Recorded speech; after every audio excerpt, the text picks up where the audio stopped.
Hi verse, ഇന്ന് നമ്മുടെ കൂടെ ജോയിൻ ചെയ്യുന്നത് ഒരു കുട്ടികൾക്ക് പ്രിയപ്പെട്ട ഒരു അധ്യാപകൻ, ഒരു സിവിൽ എഞ്ചിനീയർ ആണ്, ഒരു ഷെഫാണ്, യൂത്ത് ഐക്കൺ അവാർഡ്സ് 2 വട്ടം നേടിയ വ്യക്തിയാണ്.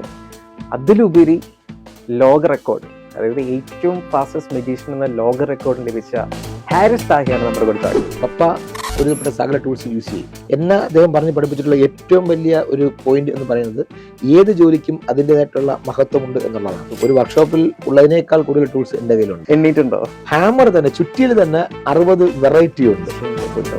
എൻ്റെ കുട്ടിക്കാലത്ത് നന്നായിട്ട് വിക്ക് ഉണ്ടായിരുന്ന ഒരാളാണ് ഞാൻ. ഫോൺ കോൾ അറ്റൻഡ് ചെയ്തിട്ട് ഹലോ എന്ന് പറയാൻ പറ്റാതെ ഒരു റൂമിൽ പോയിരുന്ന് കരഞ്ഞിരുന്നൊരു കാലം എനിക്കുണ്ടായിരുന്നു. വിക്കുള്ള ആളുകൾ എൻ്റെ ഈ വോയിസ് കേൾക്കുന്നു എന്നുണ്ടെങ്കിൽ നിങ്ങൾ സംസാരിക്കുന്നത് നിങ്ങളുടെ ചെവിയിൽ കേൾക്കുക. എതിരാളികളുടെ കൊത്തളങ്ങളിൽ നടുക്കത്തിന്റെ ഇടിമുഴക്കം വാരി വിതറിക്കൊണ്ട എനിക്ക് ഏറ്റവും വലിയ ഹാബിറ്റ് എന്ന് പറയുന്നത് എൻ്റെ ഫ്രണ്ട്ഷിപ്പാണ്. എൻ്റെ വീക്ക്നെസ് ഫ്രണ്ട്ഷിപ്പാണ്. ഞാൻ ഈ ഭിന്നശേഷിക്കാരായിട്ടുള്ള ആൾക്കാർക്ക് ഈ ചിരട്ടയിലും ഈർക്കിലും പേപ്പർ പൾപ്പിലും ഉള്ള ക്രാഫ്റ്റുകൾ ഉണ്ടാക്കാൻ പഠിപ്പിക്കുന്നുണ്ട്. അവർക്കത് മാർക്കറ്റ് ചെയ്യാനുള്ള വഴിയും ചെയ്തു കൊടുക്കുന്നുണ്ട്. ഒരു വിത്ത് വെച്ച പേപ്പർ പേന ഉപയോഗം കഴിഞ്ഞ് വലിച്ചെറിഞ്ഞാൽ അവിടെ കിടന്ന് ഒരു ചെടിയായി മുളച്ചു വരും. കഴിഞ്ഞൊരു 10-15 വർഷം കേരളത്തിന്റെ പരിസ്ഥിതി ദിനത്തിൽ മാത്രം വെച്ച മരങ്ങൾ ഉണ്ടായിരുന്നെങ്കിൽ ഇന്ന് കേരളം ആമസോൺ കാടാവുമായിരുന്നു. അപ്പൊ ആ മരങ്ങളൊക്കെ എവിടെ പോയി? ജലാശയങ്ങൾ. ഞങ്ങളുടെ നാട്ടിൽ തന്നെ ഒരു കൊച്ചു കായലുണ്ട്. 4 പ്രാവശ്യത്തോളം അതിന്റെ വേസ്റ്റ് ഞാൻ ഒറ്റയ്ക്ക് കോരി മാറ്റിയതാണ്. കാരണം എനിക്കറിയാം എൻ്റെ കയ്യിൽ ഇങ്ങനെ മുറുകെ പിടിച്ചുകൊണ്ട് മരണപ്പെട്ടൊരു വ്യക്തിയുണ്ട്.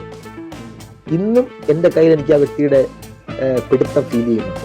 എത്ര വലിയ കലാകാരനായാലും അല്ലെങ്കിലും ഒരാളെ സ്റ്റേജിലേക്ക് അപമാനിച്ച് വരാൻ പറഞ്ഞത് ഏറ്റവും മോശമായിട്ട്. അത് അങ്ങനെ കുറെ ആൾക്കാരൊക്കെ ഉണ്ട്. പക്ഷേ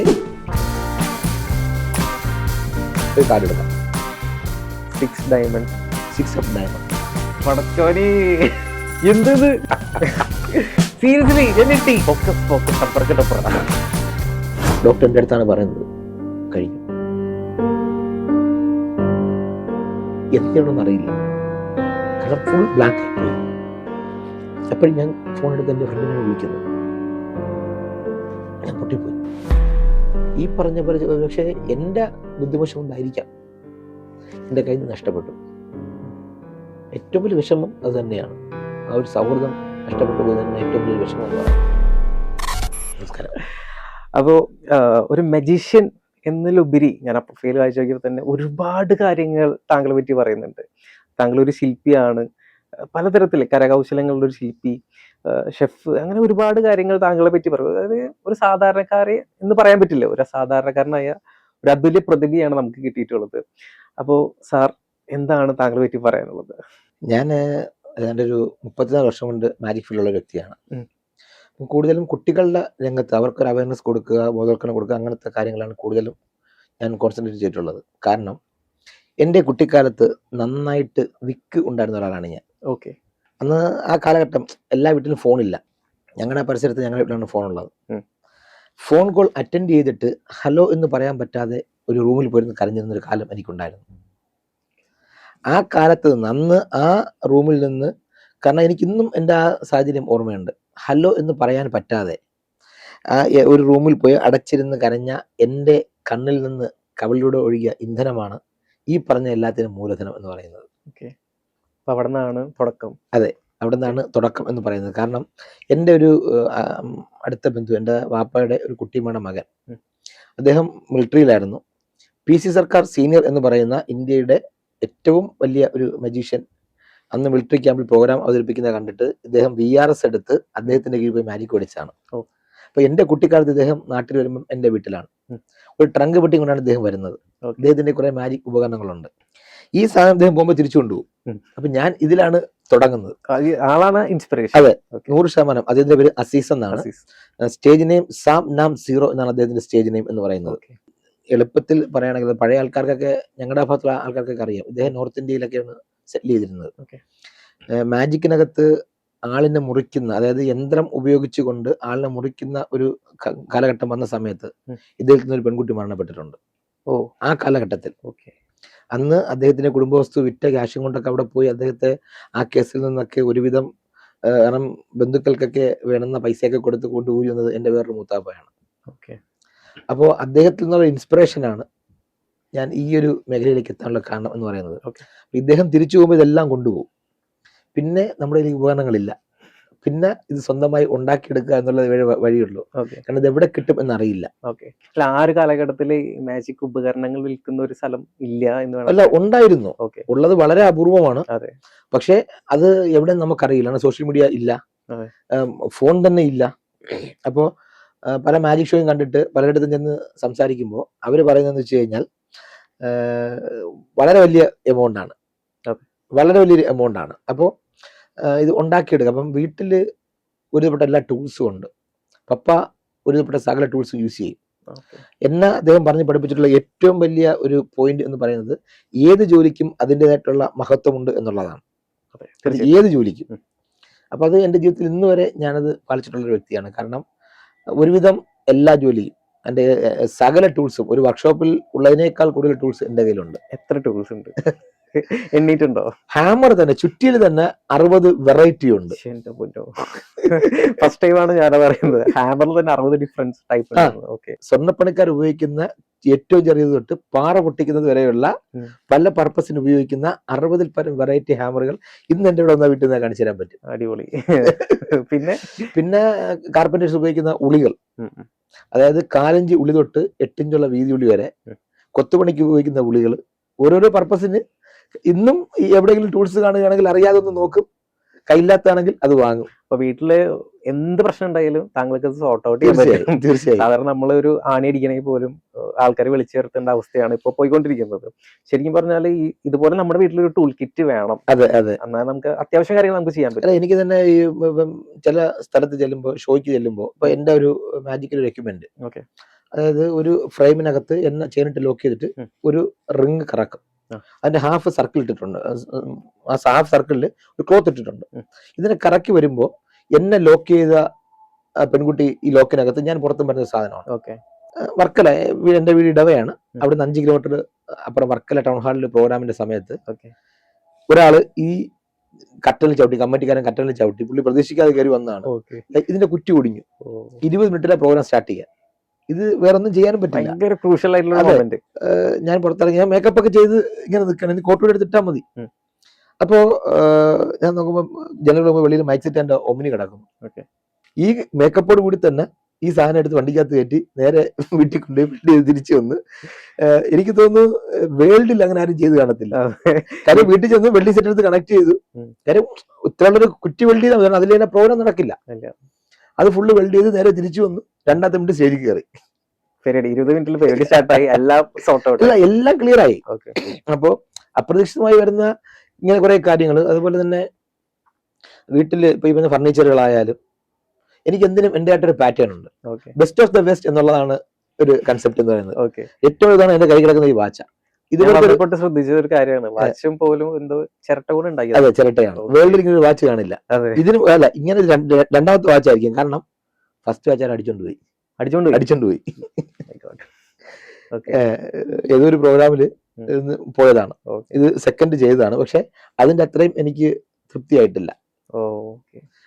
ആ വാച്ച് എന്ന് പറയുന്നത് ഏതാണ്ട് ടൈം നോക്കണമെങ്കിൽ 16 മണിക്കൂർ ഇരുന്ന് കുത്തിയിരുന്ന് കൈക്ക് കൊണ്ടുവരുന്ന സാധനം. കാരണം ഇതിന്റെ പിന്നെ കണ്ടോ, പിന്നെ ഇപ്പൊ പുറത്തേക്ക് ഇതാക്കി വെച്ചേക്കുന്നത്. അത് സംഭവം എന്ന് വെച്ച് കഴിഞ്ഞാൽ ചിരട്ട ഇങ്ങനെ ഹോൾ ഇടുന്നത്. മറ്റേത് ഇങ്ങനെ ഹോൾ ഇട്ടാൽ കുഴപ്പമില്ല.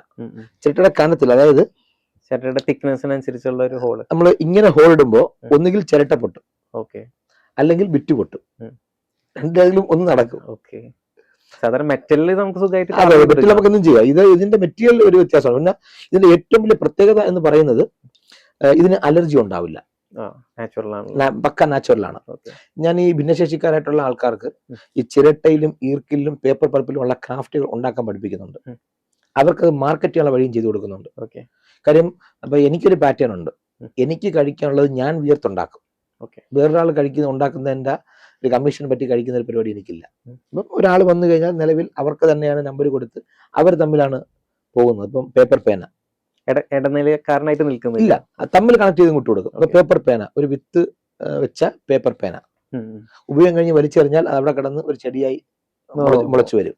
അത് നല്ലൊരു കൺസെപ്റ്റ് ആണ്. അതെ, അത് ഞാൻ എന്റെ ജീവിതത്തിൽ പരിസ്ഥിതിയായി ബന്ധപ്പെട്ടുകൊണ്ട് ഒരുപാട് കാര്യങ്ങൾ ചെയ്യുന്ന ഒരു വ്യക്തിയാണ്. എന്നെ കൊണ്ട് കഴിയുന്ന രീതിയിൽ ഒരുപാട് കാര്യങ്ങൾ ചെയ്തിട്ടുണ്ട്. വേൾഡ് റെക്കോർഡിന്റെ ഭാഗമായി തന്നെ വേൾഡ് റെക്കോർഡ് കിട്ടിയ സെലിബ്രേഷൻ എന്ന് പറയുന്നത് 1000-ഓളം സീഡ് ബാളുകൾ, അതായത് ചെളിക്കകത്ത് വിത്ത് വെച്ച സീഡ് ബോളുകൾ.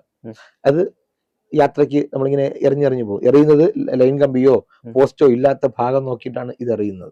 അത് ശ്രദ്ധിക്കേണ്ട ഒരു കാര്യം കൂടിയാണ്. അതെ അതെ ഇത് ചിലപ്പോൾ ഇൻസ്പിറേഷൻ കിട്ടിയിട്ട് ചിലപ്പോൾ നാളെ പോയി എറിയും. ലൈൻ കമ്പിയൊക്കെ റോട്ടിലുള്ള എല്ലാ മരങ്ങളും മുറിച്ചുകൊണ്ടിരിക്കുന്ന ഒരു സമയം കൂടിയാണ്. അതെ. അതിനകത്തൊരു തമാശ പറയണമെങ്കിൽ കഴിഞ്ഞൊരു 10-15 വർഷം ജൂൺ 5, അതായത് ജൂൺ 5 പരിസ്ഥിതി ദിനമാണ്.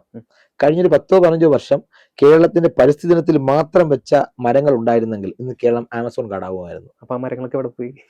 ഞാനൊരു സ്ഥലത്ത് ചെല്ലുമ്പോൾ, ഞാനത് പറയുന്നില്ല, ഒരു സ്കൂളിലാണ്. ഒരു ഭാഗത്ത് കുറെ കുഴികൾ. അപ്പൊ ഞാൻ ഇതെന്തുട്ട് ഇങ്ങനെ ഇട്ടേക്കുന്നത്? സാറേ ജൂൺ 5-ന് ചെടി വെക്കാനുള്ള. അപ്പൊ ഞാൻ മനസ്സിൽ സന്തോഷം തോന്നി, കാരണം അടുത്ത വർഷത്തേക്ക് വേണ്ടി ഇപ്പോഴും അവർ ചെയ്തിരിക്കുന്നല്ലോ. അപ്പൊ ചോദിച്ചപ്പോൾ ഞാൻ കഴിഞ്ഞ 10 വർഷം അവർ അവിടെയാണ് ചെടി ഇടുന്നത്. സെയിം സ്പോട്ടിലെ സെയിം കുഴികൾ തന്നെ. നേർച്ച. ഫോട്ടോ എടുക്കും, പത്രത്തിൽ കൊടുക്കും, അല്ലെങ്കിൽ വാർത്ത ഉണ്ടാക്കും, കഴിഞ്ഞു. അതെല്ലാ പരിസ്ഥിതിക്കും അന്ന് തന്നെ ആ ഒരു ദിവസത്തിന് പ്രത്യേകതയാണ്. പക്ഷേ ഞങ്ങൾ നേരെ വ്യത്യസ്തമാണ്. ഞാൻ വർക്ക് ചെയ്ത സ്കൂൾ വർക്കല പാരഡൈസ് സീനിയർ സെക്കൻഡറിയിൽ ഞാൻ ഒരു 16 വർഷം ഞാൻ വർക്ക് ചെയ്തിരുന്നത്. ഓക്കെ. അപ്പോൾ ഞങ്ങളുടെ ഇതിന്റെ ഭാഗമായിട്ട് തന്നെ ഈ വഴിയരികള് ചെടികൾ വെക്കുകയും സ്കൂൾ ബസ് പോകുന്ന വഴിയിൽ തന്നെ, പ്രത്യേകിച്ച് നമ്മുടെ കുട്ടികളെ വീടിന്റെ ഒക്കെ അടുത്താണെങ്കിൽ തന്നെ അവരത് ഏൽപ്പിക്കും.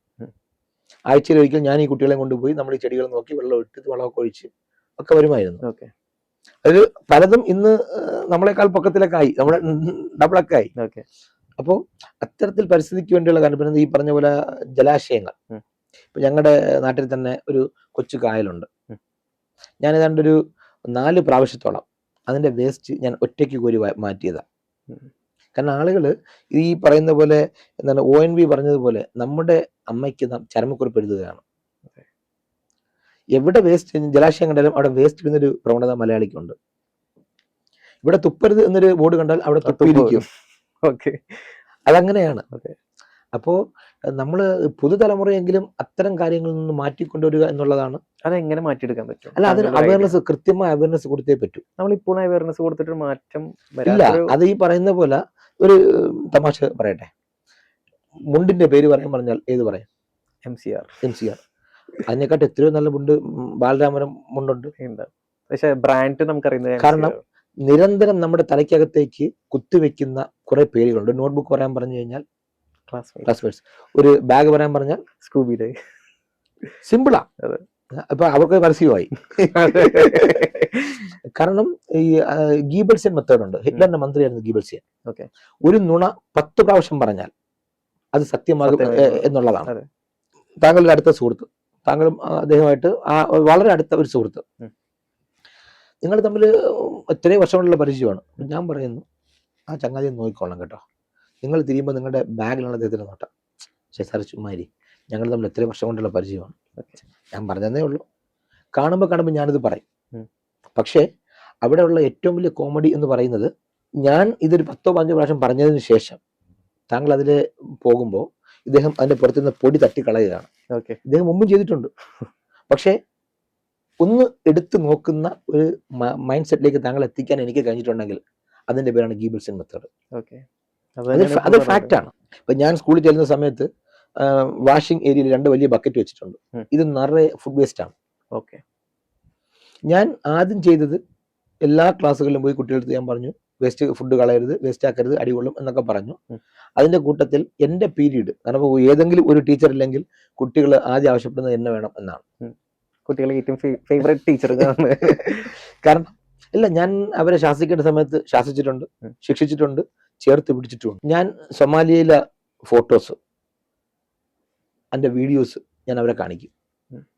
ഫുഡ് ഇല്ലാതെ കുട്ടികൾ മരണപ്പെടുന്നതിനെ പറ്റി അവരെ മനസ്സിലാക്കി കൊടുക്കും. ഒരാഴ്ച കൊണ്ട്, അതായത് ബക്കറ്റ് നിറയെ നിന്ന വേസ്റ്റ് 1/4 ഭാഗത്തോളം മാറ്റാൻ കഴിഞ്ഞു എന്നുണ്ടെങ്കിൽ അതിന്റെ പേരാണ് അവയർനെസ് എന്ന് പറയുന്നത്.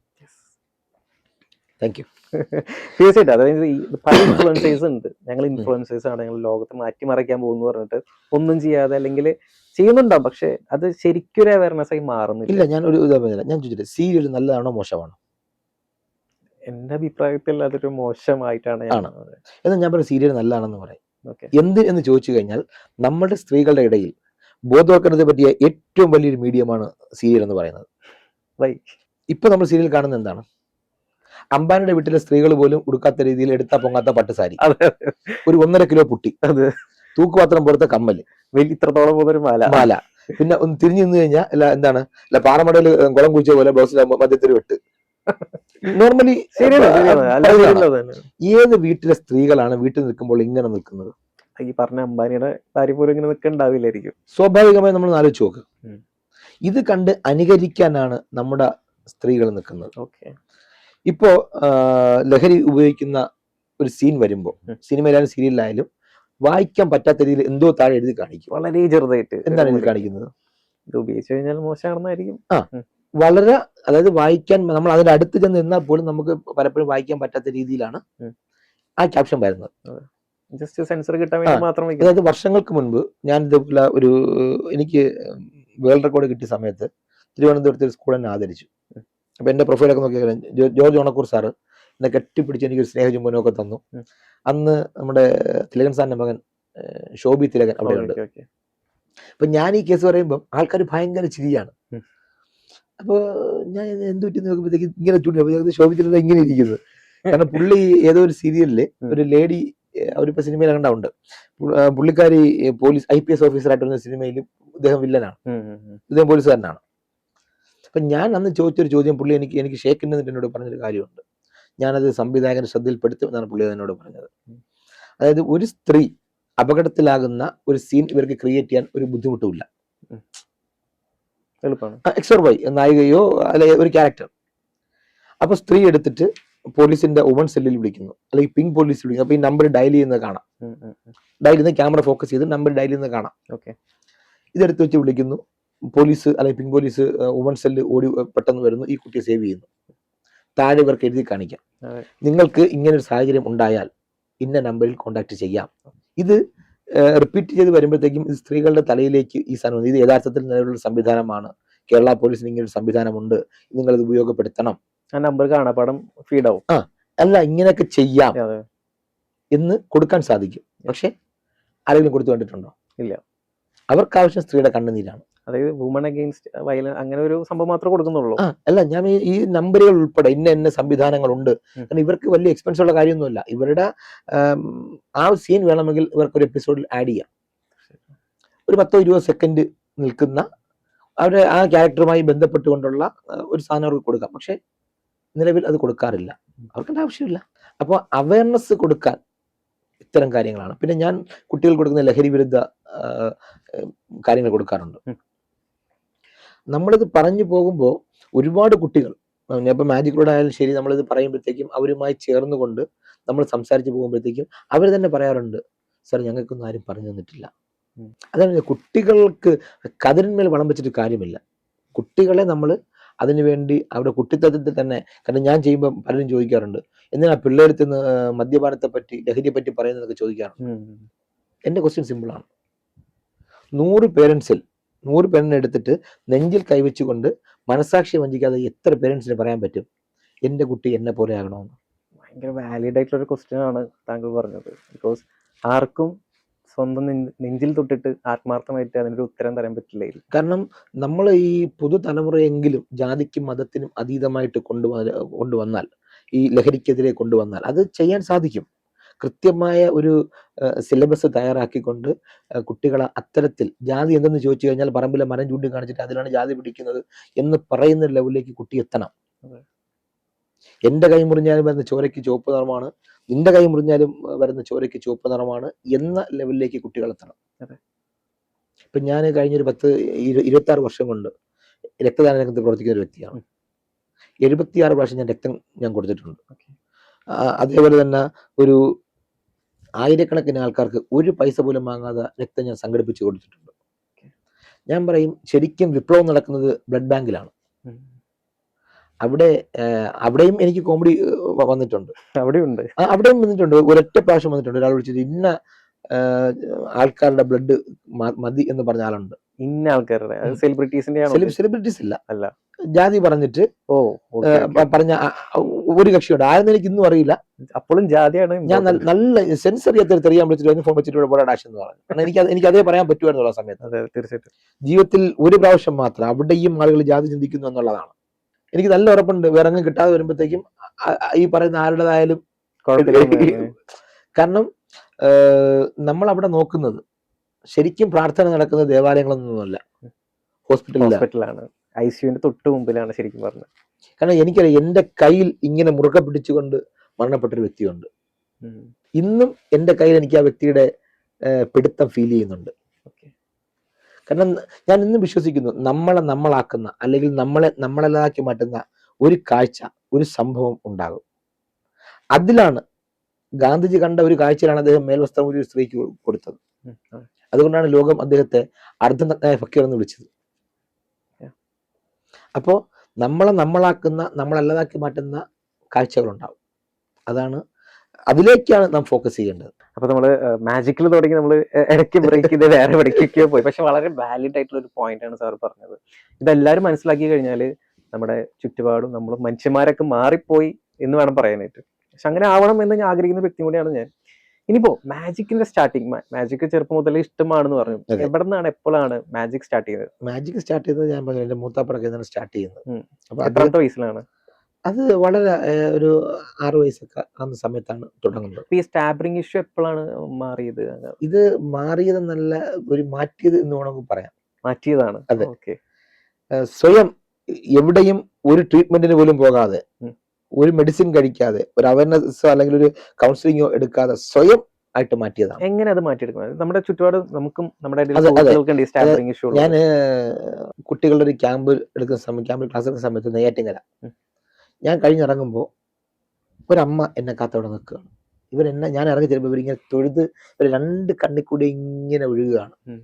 ഒരു വല്ലാത്തൊരു ഫീലാണ്. ഞാൻ എന്ത് പറ്റി സാർ, എൻ്റെ വീട്ടിലൊന്ന് വരാമോ? വെച്ച് കാര്യം എന്ത് പറ്റി? സാറ് പറഞ്ഞ പക്ഷെ എൻ്റെ മകനുണ്ട് വിക്ക്, നമുക്ക് വീട്ടിനെ പുറത്തിറങ്ങാറില്ല. ഇവൻ പുറത്തിറങ്ങുമ്പോൾ ആൾക്കാർ ഇവനെ വിക്കി ഇവന് കളിയാക്കുക, എവിടെ കൊണ്ടാ നമ്മുടെ സമൂഹം തന്നെയാണ്. അപ്പോൾ ഞാൻ നേരിട്ടിട്ടുള്ള എൻ്റെ ഒരു സംസാര വൈകല്യത്തെ ഭയങ്കരമായിട്ട് കളിയാക്കിക്കൊണ്ട് എൻ്റെ അടുത്ത് സംസാരിച്ച ആൾക്കാരുണ്ട്. ഇന്ന് ഞാൻ അവരുടെ മുന്നിൽ നിൽക്കുമ്പോൾ ഞാൻ അവരുടെ അടുത്ത് എൻ്റെ മനസ്സുകൊണ്ടുണ്ട്, എടാ എന്നെ കളിയാക്കി നീ ഇവിടെ നിൽക്കുന്നു. ഞാൻ നിൽക്കുന്നത് വേൾഡ് റെക്കോർഡ് വാങ്ങിച്ചിട്ടാണ്. ഞാൻ ഇവരോട് അവിടെ ചെന്നു, സംസാരിച്ചു. ഇന്ന് ആ പയ്യൻ അന്തസ്സായിട്ട് പുറത്തിറങ്ങി ജോലി ചെയ്യുന്നവനാണ്. ഇഷ്യൂ മാറിയോ എന്ന് വെച്ച് കഴിഞ്ഞാൽ എനിക്ക് തന്നെ എൻ്റെ മാറിയിട്ടില്ല. ചില സമയത്ത് എനിക്ക് നല്ലതുപോലെ പ്രശ്നം ഉണ്ടാവാറുണ്ട്. അപ്പൊ അതിനകത്ത് ഏറ്റവും വലിയ കോമഡി എന്ന് പറയുന്നത്, ചില വാക്കുകൾ, ചില അക്ഷരങ്ങൾ കുരുങ്ങും. അപ്പൊ ഞാൻ എന്ത് ചെയ്യും, ഇത് വളരെ സ്പീഡ് സംസാരിക്കും. അതായത് വിക്ക് വരുന്നതിന് മുമ്പ് കേൾക്കുന്നവർക്കൊന്നും മനസ്സിലാവത്തില്ല. അല്ല, ഞാൻ എൻ്റെ കുറവെന്താണെന്ന് ഞാൻ കണ്ടെത്തിയെടുത്താണ് എൻ്റെ വിജയം എന്ന് പറയുന്നത്. വീട്ടിലൊരു കാർ ഉണ്ടായിരുന്നു, ഒരു സ്വിഫ്റ്റ്. ഈ കാറിനകത്ത് ഞാൻ ഗ്ലാസ് ഇട്ടിട്ട്, എനിക്ക് പഴയ മാപ്പിളപ്പാട്ട് ഭയങ്കര ഇഷ്ടമാണ്. ഇപ്പോഴത്തെ എല്ലാ പഴയ മാപ്പിളപ്പാട്ടും. ഇപ്പൊ മാപ്പിളപ്പാട്ടല്ലല്ലോ, ഇപ്പം മാപ്പിള ആൽബംസ് ആണ്. അപ്പോ ഞാൻ AC ഇട്ടിട്ട് ഞാൻ കാറിനകത്തിരുന്ന് ഈ പാട്ട് ഞാൻ കൂടെ പാടും. അതേപോലെ തന്നെ അറബിക് ബൈത്തുകളുണ്ട്, മലയാളം മെലോഡി സോങ്സ് ഉണ്ട്. അപ്പൊ പലപ്പോഴും എൻ്റെ കൂടെ വരുന്ന എൻ്റെ ഫ്രണ്ട്സ് തന്നെ പറയും, കൂട്ടത്തിൽ കൂട്ടാൻ കൊള്ളൂലെന്ന്. കാരണം എൻ്റെ വണ്ടിയിലാണ് പോകുന്നതെങ്കിൽ എൻ്റെ ഫോൺ എടുത്ത് നോക്കിക്കഴിഞ്ഞാൽ പഴയ മാപ്പിളപ്പാട്ട്, പഴയ തമിഴ് സോങ്, പഴയ ഹിന്ദി സോങ്സ്, ഇതൊക്കെയാണ് നമ്മുടെ, പിന്നെ ഗസൽസ്, ഖവാലി, ഇതൊക്കെയാണ് നമ്മുടെ ഒരു ടേസ്റ്റ് എന്ന് പറയുന്നത്. അപ്പോ ഇതൊക്കെ ഇട്ടിട്ട് ഞാൻ ഒറ്റയ്ക്ക്, കാരണം ഞാൻ പാടുന്നൊരു മനുഷ്യൻ കണ്ടു കഴിഞ്ഞാൽ, കേട്ട് കഴിഞ്ഞാൽ കൊട്ടേഷൻ കൊടുത്ത് തന്നെ കൊന്നോളാം.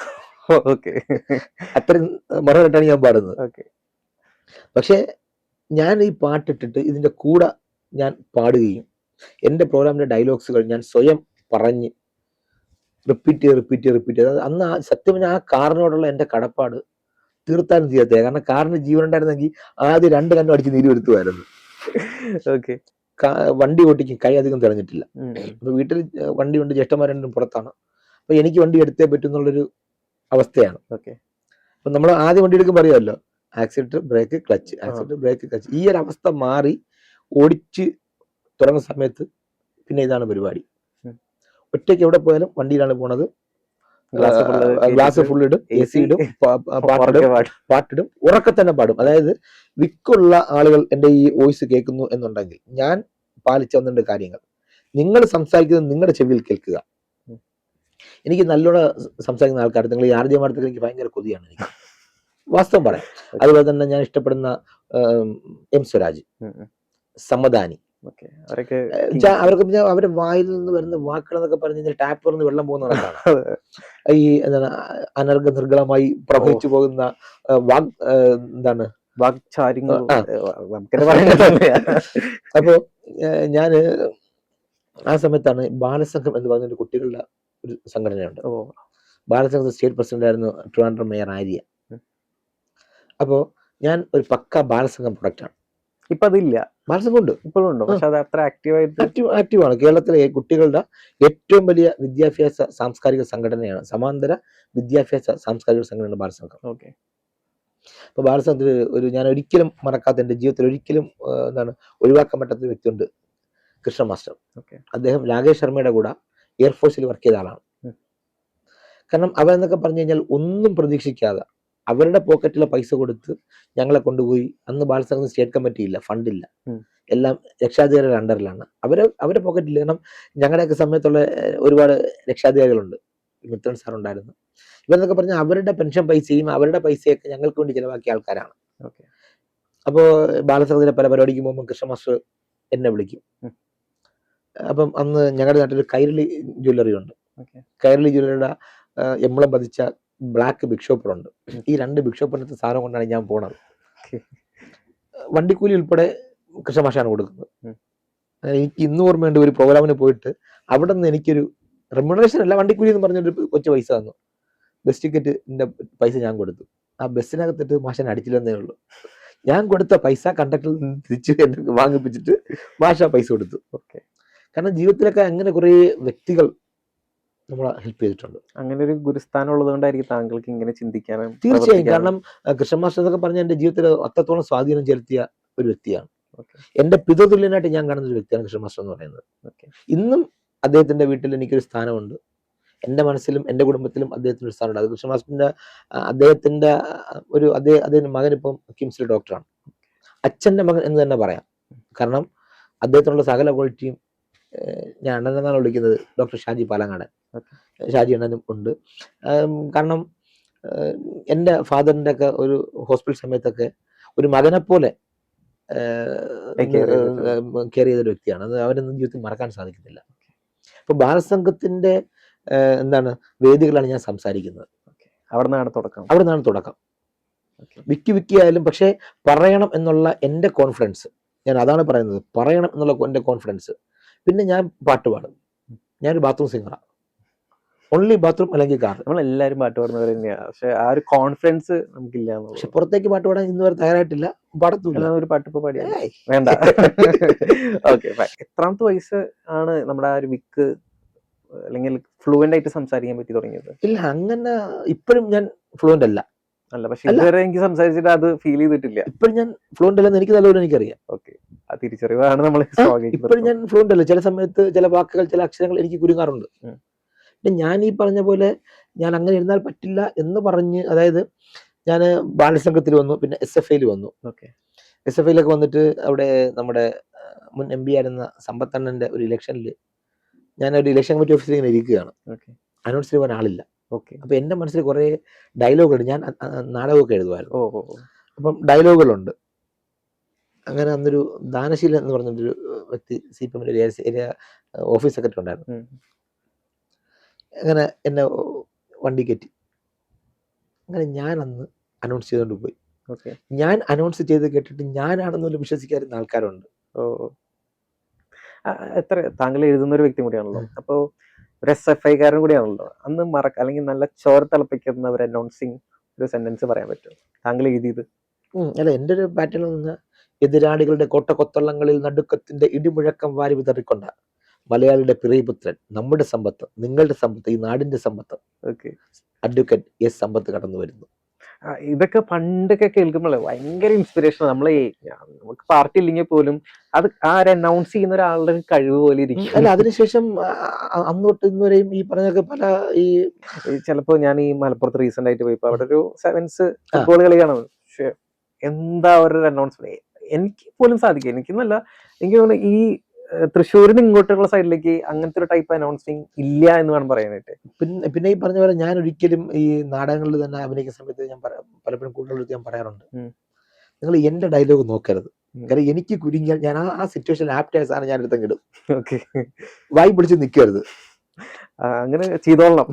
നിങ്ങളുടെ പോർഷൻ നോക്കിക്കോളാം. പക്ഷെ ഞാൻ ആ സിറ്റുവേഷനിൽ വേണ്ടുന്ന ഒരു സാധനം ഞാൻ അവിടെ ഫില്ല് ചെയ്തിരിക്കും. പിന്നെ അപ്പോ ആ ഒരു കാര്യത്തിൽ പറഞ്ഞപ്പോഴാണ് പണ്ടൊക്കെ മാജിക് എന്ന് പറഞ്ഞാൽ ഇപ്പൊ ഞാനൊരു 90s കിഡ് ആണ്. അപ്പോ പണ്ടൊക്കെ മാജിക് എന്ന് പറഞ്ഞാല് ഭയങ്കര ആശ്ചര്യപ്പെടുത്തുന്ന ഞെട്ടിക്കുന്ന തരത്തിലുള്ള മാജിക്കുകളായിരുന്നു. താങ്കളെ പോലെ പല മജീഷ്യന്മാരും. അപ്പൊ നമ്മള് ആ ഒരു കാലഘട്ടത്തിലും ഇപ്പൊ ജെൻസി ജനറേഷൻ ആണല്ലോ, അല്ലെങ്കിൽ 2000 കാലഘട്ടത്തിലുള്ള കുട്ടികൾക്ക് മാജിക് എന്ന് പറഞ്ഞാല് ഇത് ഉഡായിപ്പാണ്, ഇത് ഫേക്ക് ആണ്, അങ്ങനെ എത്തി നിൽക്കുന്ന ഒരു കാലഘട്ടത്തിൽ എങ്ങനെ മാജിക് ഇപ്പൊ വർക്ക്ഔട്ട് ആവുന്നുണ്ട്? അല്ല, മാജിക്കിന്റെ ജീവൻ എന്ന് പറയുന്നത് അതിന്റെ പ്രസന്റേഷൻ ആണ്. പലരും പറയും സീക്രട്ട് ആണെന്ന് പറയും. സീക്രട്ടിനോടൊപ്പം തന്നെ, അതായത് ഒരു കോയിൻ കൈ കിട്ടിയ ഇപ്പൊ 1 ലക്ഷം രൂപയുടെ കോയിൻ ഉണ്ട്, കണ്ടിട്ടുണ്ടോ? ഇല്ല. 1 ലക്ഷം രൂപയുടെ കോയിൻ ഉണ്ട് നമ്മുടെ ഇന്ത്യയിൽ. ഓക്കെ, ഫോട്ടോ ഞാൻ കാണിച്ചാൽ, അല്ലെങ്കിൽ ഗൂഗിളിൽ ജസ്റ്റ് ഗൂഗിൾ ചെയ്ത് നോക്കിയാൽ മാക്സിമം 20ന്റെ കോയിൻ വരെ നമ്മൾ കണ്ടിട്ടുണ്ട്. ഓക്കെ, 1 ലക്ഷം രൂപയുടെ കോയിൻ അവൈലബിൾ ആണ്. ഓക്കെ, ഈ 1 ലക്ഷം രൂപയുടെ കോയിൻ കൈ കിട്ടിക്കഴിഞ്ഞാൽ, അല്ലെങ്കിൽ പോട്ടെ 1 രൂപയുടെ കോയിനാണ്, ഈ കോയിന്റെ 2 സൈഡും ഉണ്ടെങ്കിൽ മാത്രമേ കോയിൻ അതിന് വാല്യൂ ഉള്ളൂ. ആണോ അല്ലേ? അതെ. അപ്പം ഒരു കോയിൻ കിട്ടി നമ്മളിങ്ങനെ എടുക്കുമ്പോഴത്തേക്കും എന്റെ ഇപ്പുറത്തെ സൈഡ് ബ്ലാങ്ക് ആണ്, എന്തെങ്കിലും വാല്യൂ ഉണ്ടോ? നമുക്ക് എവിടെയും കൊടുക്കാനും പറ്റില്ല, ഒരു വിനിമയം നടത്താൻ പറ്റില്ല. സെയിം സാധനമാണ് മാജിക്കിൽ. മാജിക്കിന്റെ ജീവൻ എന്ന് പറയുന്നത് സീക്രട്ടും പ്രസന്റേഷനുമാണ്. ഇപ്പൊ വെസ്റ്റേൺസ് പലപ്പോഴും പ്രോഗ്രാം കണ്ടിട്ട് വന്ന് ഷേഖ് പറയാറുണ്ട്, ഒരുപാട് പേര് പറഞ്ഞിട്ടുണ്ട് നിങ്ങളുടെ പ്രസന്റേഷൻ സ്റ്റൈൽ അടിപൊളിയാണ്. സീക്രട്ട് നമുക്കറിയാം, പക്ഷെ പ്രസന്റേഷൻ ഒരു രക്ഷയുമില്ല. വർഷങ്ങൾക്ക് മുമ്പ് കോവളത്ത് ഒരു ക്ഷേത്രത്തിൽ പ്രോഗ്രാം. അപ്പൊ ഞാനവിടെ നിൽക്കുമ്പോൾ പ്രോഗ്രാം കഴിയുമ്പോഴത്തേക്കും പിള്ളേർ വിളിക്കുന്നു, ആർട്ടിസ്റ്റ് സാർ ഒരു സായിപ്പ് കാണാൻ വന്നിരിക്കുന്നു. ഞാനെല്ലാം വെയിറ്റ് ചെയ്യാൻ പറയണം, നമ്മൾ വിയർത്ത് കുളിച്ച് കൊണ്ടോടെ നിൽക്കുകയാണ്. അപ്പൊ എവിടെയെങ്കിലും ഒരു 2 മിനിറ്റ് ഇരിക്കണം, ഇതാണ് ചിന്ത. കുറച്ച് കാറ്റൊന്നും കൊള്ളണം. അപ്പം ഇയാൾ ഇവിടെ കയറി പോകണമെന്ന് ഇവന്മാരുടെ സൗണ്ട്. ഞാൻ ചെല്ലുമ്പോൾ ഈ സായിപ്പ് കയറി വരിക, സഫോണർ കയറി വരിക. പുള്ളി വന്നിട്ട് തറയിൽ ഇങ്ങനെ ചവിട്ടുന്നു, അവിടെ നോക്കുന്നു, ഇവിടെ നോക്കുന്നു. പുള്ളി ഒന്ന് എന്നെ ഷേഖൻ്റെ പുള്ളി എന്നെ ഇങ്ങനെ നോക്കി. അപ്പൊ ഞാൻ ഇങ്ങനെ വിയർത്ത് കുളിച്ച് മുഖമൊക്കെ വിയർത്ത് 2 മണിക്കൂർ കണ്ടിന്യൂസ് സ്റ്റേജിൽ നിൽക്കുകയാണ്. പുള്ളി അമേരിക്കയിലെ ലാസ് വേഗസ് എന്ന് പറയുന്ന, അറിയാമോ ലാസ് വേഗസ്? ലാസ് വേഗസിലെ തിയേറ്റർ എഞ്ചിനീയർ ആണ്. അപ്പൊ അവിടെ ഈ പറഞ്ഞ കണക്ക് എന്താണ്, ഈ കംപ്രസറൊക്കെ ഉപയോഗിച്ചുകൊണ്ട്, അല്ലെങ്കിൽ ഈ എന്താണ് ഹൈഡ്രോളിക് ഒക്കെ ഉപയോഗിച്ചുകൊണ്ടുള്ള സെറ്റ് മാറ്റവും ഇതൊക്കെയാണ്. മറ്റേതാണ് മറിച്ചതാഴില് പരിപാടികൾ ഹൈഡ്രോളിക് ആണ്. ഈ സ്റ്റേജിൽ ഏതാണ് പ്ലൈവുഡും തെങ്ങിന്റെ പലകയും വെച്ച് അടുത്ത സ്റ്റേജിൽ എങ്ങനെ പോസ്റ്റ് എന്നാണ് പുള്ളി നോക്കുന്നത്. പുള്ളി എനിക്ക് ശേഖരൻ പറഞ്ഞത് അൺബിലീവബിൾ. എനിക്ക് ഏറ്റവും വലിയ അവാർഡാണ് ആ വാക്ക്, അൺബിലീവബിൾ. ഞാനിങ്ങനെ നോക്കിയപ്പോ എന്റെ മനസ്സിൽ എന്താണ് പിന്നെ സംസാരിച്ചപ്പോഴാണ് പറയുന്നത്, പുള്ളി പറയുന്നത് നമ്മുടെ ഒരു സെറ്റ് പറഞ്ഞാൽ നമുക്ക് ഒരു ഐറ്റം ചെയ്തിട്ട് തറയിൽ നിന്ന് സ്റ്റേജിൽ പൊക്കമുണ്ട്, ഇതിനെ ചുമന്ന് താഴെ ഇറക്കിട്ടാണ് അടുത്ത ഐറ്റം കേട്ടുന്നത്. അവിടെ എന്ന് പറയുന്നത് പെർഫോമിംഗ് ഏരിയയുടെ 3 ഇരട്ടി ബാക്ക് സ്റ്റേജ് അതേ അളവിൽ തന്നെ ഉണ്ടാവും. എല്ലാ ഐറ്റവും വീലാണ്. ഒന്ന് തള്ളി മാറ്റുമ്പോൾ അടുത്ത ടീം അടുത്ത സാധനം അവിടെ കൊണ്ടുവയ്ക്കും. അപ്പോൾ അത്തരത്തിലുള്ള ഇതുണ്ട്. പക്ഷെ നമ്മുടെ ആൾക്കാർ അത് അവിടെ ഉണ്ട്, ഇതിവിടെ ഉണ്ട്. ഇപ്പം ഞാൻ ഇന്ത്യയിൽ ആദ്യമായി, എനിക്ക് പറഞ്ഞു ചെയ്തിട്ടുണ്ടെന്ന് എനിക്കറിയില്ല, ഒരു മാജിക് ചാലഞ്ച് ചെയ്തുകൊണ്ടിരിക്കുകയാണ്. 365 ദിവസം 365 മാജിക്കുകൾ. അത് ആളുടെ പ്രൊഫൈൽ നോക്കിയാൽ നമുക്ക് ഓരോ ദിവസത്തെ മാജിക് ട്രിക്കുകൾ കാണാം. അത് വെറൈറ്റി ആയിട്ടുള്ള മാജിക്കൽ ഇൻസ്റ്റയിൽ മെയിനായിട്ട് ഇൻസ്റ്റയാണ് ഇപ്പോൾ യൂസ് ചെയ്യുന്നത്. കാരണം ഇപ്പൊ റീസെന്റ് ഇൻസ്റ്റയിൽ എനിക്ക് എത്ര ഇതില്ലായിരുന്നു, പക്ഷെ ഇതിട്ട് ഞാൻ കഴിഞ്ഞ ദിവസം നോക്കുമ്പോൾ ഏതാണ്ട് 36,000 ഫോളോവേഴ്സ് ആയിട്ടുണ്ട്. ഞാൻ നോക്കി 36,000 ഫോളോവേഴ്സും നല്ല വ്യൂസും നല്ല രസം ഉണ്ടാവും. അപ്പം ഞാൻ ഇൻസ്റ്റ ഞാൻ ഉപയോഗിക്കാത്തൊരു വ്യക്തിയായിരുന്നു. ഞാൻ FB.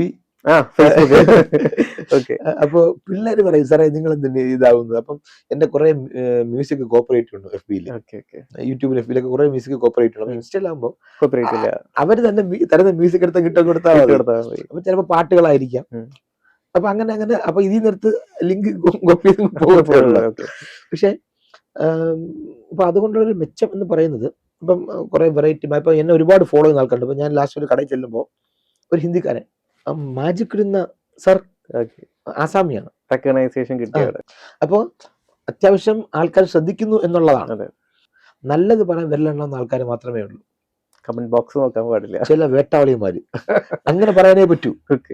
അതായത് ഇപ്പം നമ്മളിപ്പം ചെയ്യുന്ന മാജിക്കിന്റെ സീക്രട്ട് ഏതെങ്കിലും ആൾക്കാർ ഇപ്പം ഫോറിനർ ആവാം, ഇന്ത്യക്കാരാവാം, ഇവരൊക്കെ ഇതിന്റെ സീക്രട്ട് Disclose ചെയ്യുന്നുണ്ട്. ചിലപ്പം അവരതിന്റെ റിവീൽ ചെയ്തിട്ട് വീഡിയോസ് ഉണ്ടാവും. അത് റീച്ച് കിട്ടിയിട്ട് ജീവിക്കുന്ന ആൾക്കാരുണ്ട്.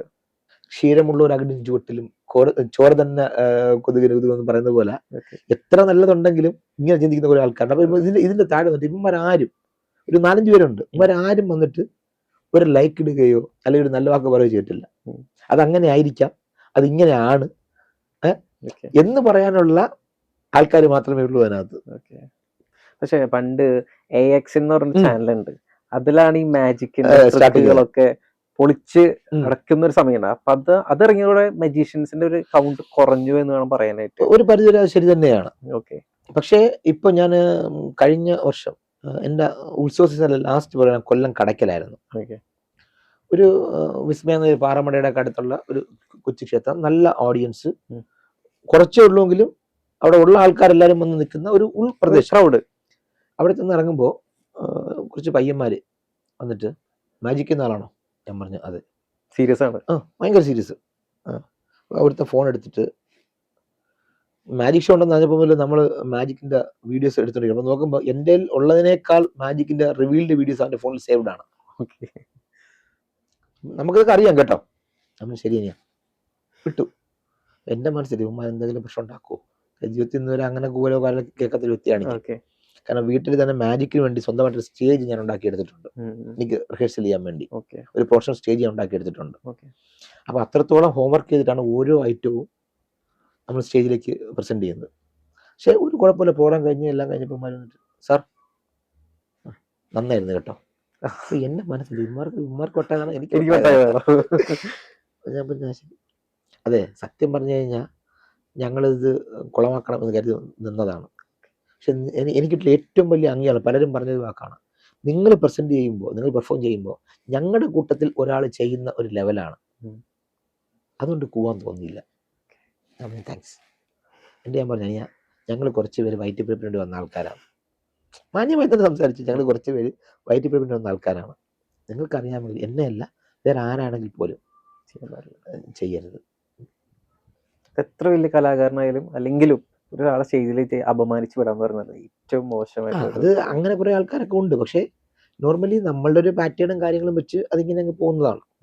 ഇനിയിപ്പോ മാജിക്കില് മന്ത്രവാദമുണ്ട് എന്നൊരു പ്രസ്ഥാനം സൈഡിലൂടെ നടക്കുന്നുണ്ട്. പണ്ടത്തൊക്കെ ആൾക്കാര് മാജിക് ചെയ്യാന്ന് പറഞ്ഞാൽ കയ്യില് ഒരു വെള്ള ബനിയൻ ഇട്ട് ഒരു ലുങ്കി എടുത്തിട്ട് നടക്കുന്ന പണ്ടത്തൊക്കെ സ്ട്രീറ്റ് മാജീഷ്യൻസ് ഉണ്ടെന്ന് ഞാൻ കേട്ടിട്ടുണ്ട്. അവരുടെ വീഡിയോസ് ഒക്കെ നമ്മൾ റീസെന്റ് കണ്ടിരുന്നു. അതൊക്കെ മന്ത്രവാദമാണ് എന്ന രീതിയിൽ പറയുന്നുണ്ട്. അതൊരു ട്രിക്ക് അല്ല, അതൊരു 100% ഇപ്പം മാജിക്കിനെ ബ്ലാക്ക് മാജിക് ആക്കുന്നതാണ്. അതാണ് ചോദിക്കുന്നത്. മാജിക്കിനെ ബ്ലാക്ക് മാജിക് ആക്കുന്നതാണ്. ഓക്കെ. അങ്ങനെ പറഞ്ഞാൽ ഇപ്പൊ ഈ പറയുന്ന പോലെ ഞാൻ സ്ഥലവും ഇതുപോലെ സന്ദർഭം പറയാം. ഓക്കെ. ഞാനൊരു ക്ലാസ്സിന് പോയതാണ്. ഞാൻ എന്നൊരു സ്റ്റേ ആണ്. പുറത്ത് സാറേ എന്റെ സ്ഥലത്ത് വീട്ടില് ഒരു പൂജ നടക്കുന്നുണ്ട്, വരുന്നാന്ന് ചോദിച്ചു. ഓക്കെ. അതിന് വേറെ പണിയൊന്നുമില്ലല്ലോ. അവിടെ ചെല്ലുമ്പോൾ ഞാൻ എൻ്റെ കണ്ണുകൊണ്ട് കണ്ട കേസ് എന്ന് പറയുന്നത് കുറെ വർഷങ്ങളായിട്ടോ. ഇദ്ദേഹം വീട്ടിലൊരു മൊന്ത ചോദിച്ചു. അവര് മൊന്ത കൊണ്ടുവന്നു. അപ്പം കുറച്ചുകൂടി 3-4 ടൈപ്പ് മൊന്ത വേണമെന്ന് പറഞ്ഞു ഒരു മൊന്ത ആ വീട്ടിലെ മൊന്ത എടുത്തു വെച്ചു. അരിയുണ്ട്. അടുത്ത കുട്ടിയെ കൊണ്ട് ഇങ്ങനെ കൈകൊണ്ട് വാരി മൊന്തയിലേക്ക് അരി ഇട്ടു. ഓക്കെ. പുള്ളി ഒരു കത്തി എടുത്തു. ഈ കത്തി എടുത്തിട്ട് മൊന്തയിൽ അരിയിൽ കുത്തി, മൊന്തം ചൊല്ലിക്കൊണ്ട് കുത്തി ഊരി വരും. അവസാനം പുള്ളി കത്തി വെക്കുമ്പോൾ മൊന്തയും അരിയും കൂടെ കത്തിലൂടെ പൊങ്ങി അങ്ങ് പോവുക. പ്രശ്നമാണ്, തീർന്നു. പ്രശ്നമാണ്. പുള്ളി കുട്ടിയെടുത്ത് ഒരു നാരങ്ങ എടുത്ത് വെക്കാൻ പറഞ്ഞു. 3-4 നാരങ്ങ അരിപ്പുണ്ട്. കുട്ടി ഒരു നാരങ്ങ എടുത്ത് വെച്ചു. പുള്ളി ലിസ്റ്റ് കൊടുത്ത് അവർ വാങ്ങിച്ച നാരങ്ങയാണ്. പുള്ളി ഈ നാരങ്ങ കട്ട് ചെയ്യപ്പോൾ നാരങ്ങകത്ത് നിറച്ചോര. ഓക്കെ. സ്ഥിരം എല്ലാം നടക്കുന്ന ഒരു പരിപാടിയാണ്. അപ്പൊ അതില് നിറച്ചോര. അപ്പോൾ പിന്നെ പുള്ളി ഇതൊക്കെ ആക്കി കുറെ ചെയ്തിട്ട് ഒരു തേങ്ങ എടുത്തു ഉടയ്ക്കാൻ പറഞ്ഞു. തേങ്ങ ഉടച്ചപ്പോഴത്തേക്കും അതിലും ചോര. തേങ്ങയ്ക്ക് നിറയെ കട്ടച്ചോര. ഓക്കെ. പിന്നെയും കുറേ എൻ്റെ പുള്ളി വേറൊരു തേങ്ങ എടുത്തു. കുട്ടിയെടുത്ത് തന്നെ എടുക്കാൻ പറഞ്ഞു. അത് ഉടച്ചപ്പോൾ അതിനകത്ത് മുല്ലപ്പൂ അപ്പം വിരിഞ്ഞ മുല്ലപ്പൂ. ഓക്കെ. പിന്നെ വേറെ കാര്യങ്ങളൊക്കെ ഉണ്ട്. 100% ടെക്നിക്കുകളാണ് ഇതെല്ലാം. ഓക്കെ. താങ്കൾ അത് ഡിസ്ക്ലോസ് ചെയ്ത് എന്തൊക്കെയാണ്? ഞാനത് പിറ്റേന്ന് എൻ്റെ ഷോയിൽ ഞാനത് കൊണ്ടുവന്നു.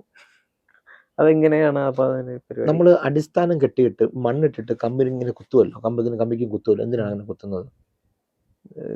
ഉറപ്പ് കിട്ടും. ഉറപ്പ് കിട്ടാൻ വേണ്ടി. വീട്ടിൽ പോയിട്ട് മൊന്ത എടുക്കുക. മൊന്തയുടെ പ്രത്യേകത കഴുത്ത് കുറവായിരിക്കും, കുറവാണ്. വയറ് വലുതായിരിക്കും. ഉം. ഇതിനകത്തേക്ക് അരി ഇടുക. നമ്മൾ വീട്ടിൽ ചോറ് വയ്ക്കുന്ന അരി ഇടുക. ഉം. ഒരു വലിയ കത്തി എടുക്കുക. ഉം. മൊന്തയുടെ കഴുത്തി പിടിക്കുക, കുത്തുക. കുത്തുന്ന കറക്റ്റ് അരി തന്നെ കുത്തണം, കൈ കുത്തിട്ട് തന്നെ കുറ്റം പറയരുത്. ഓക്കെ, നമുക്ക് ചെയ്യാവുന്നൊരു ആ. ഇതാണ്. കുറെ പ്രാവശ്യം കുത്തുമ്പോൾ ഈ അരി ടൈറ്റ് ആവും. എന്നിട്ടും വലിച്ചു പോയി, ബലം കൊടുത്ത് വലിച്ചു പോയി. നല്ല ടൈറ്റ് ആകുമ്പോൾ ഇത് പൊക്കുമ്പോൾ ഈ അരി മുന്തയും ഈ കത്തിയുടെ കൂടെ ടൈറ്റ് ആയിട്ട് അങ്ങട് പൊന്തി പൊങ്ങി വരും. ബേസിക് ഓക്കെ സാധനം അതാണ്. Okay, physics. ആ. ഓക്കെ, ഈ ചോര വരുന്ന പരിപാടി എങ്ങനെയാ? ഒരു കെമിക്കലാണ്. കെമിക്കലാണ്. അത് കത്തിയിൽ തേച്ച് വെക്കും. ആ കത്തി വെച്ചിട്ട് ഏത് നാരങ്ങ മുറിച്ചാലും കത്തി അത് ഉരഞ്ഞു വരുമ്പോഴത്തേക്കും ഓ, ആസിഡ് റിയാക്ഷൻ. ആ. ഓ, ഓക്കെ.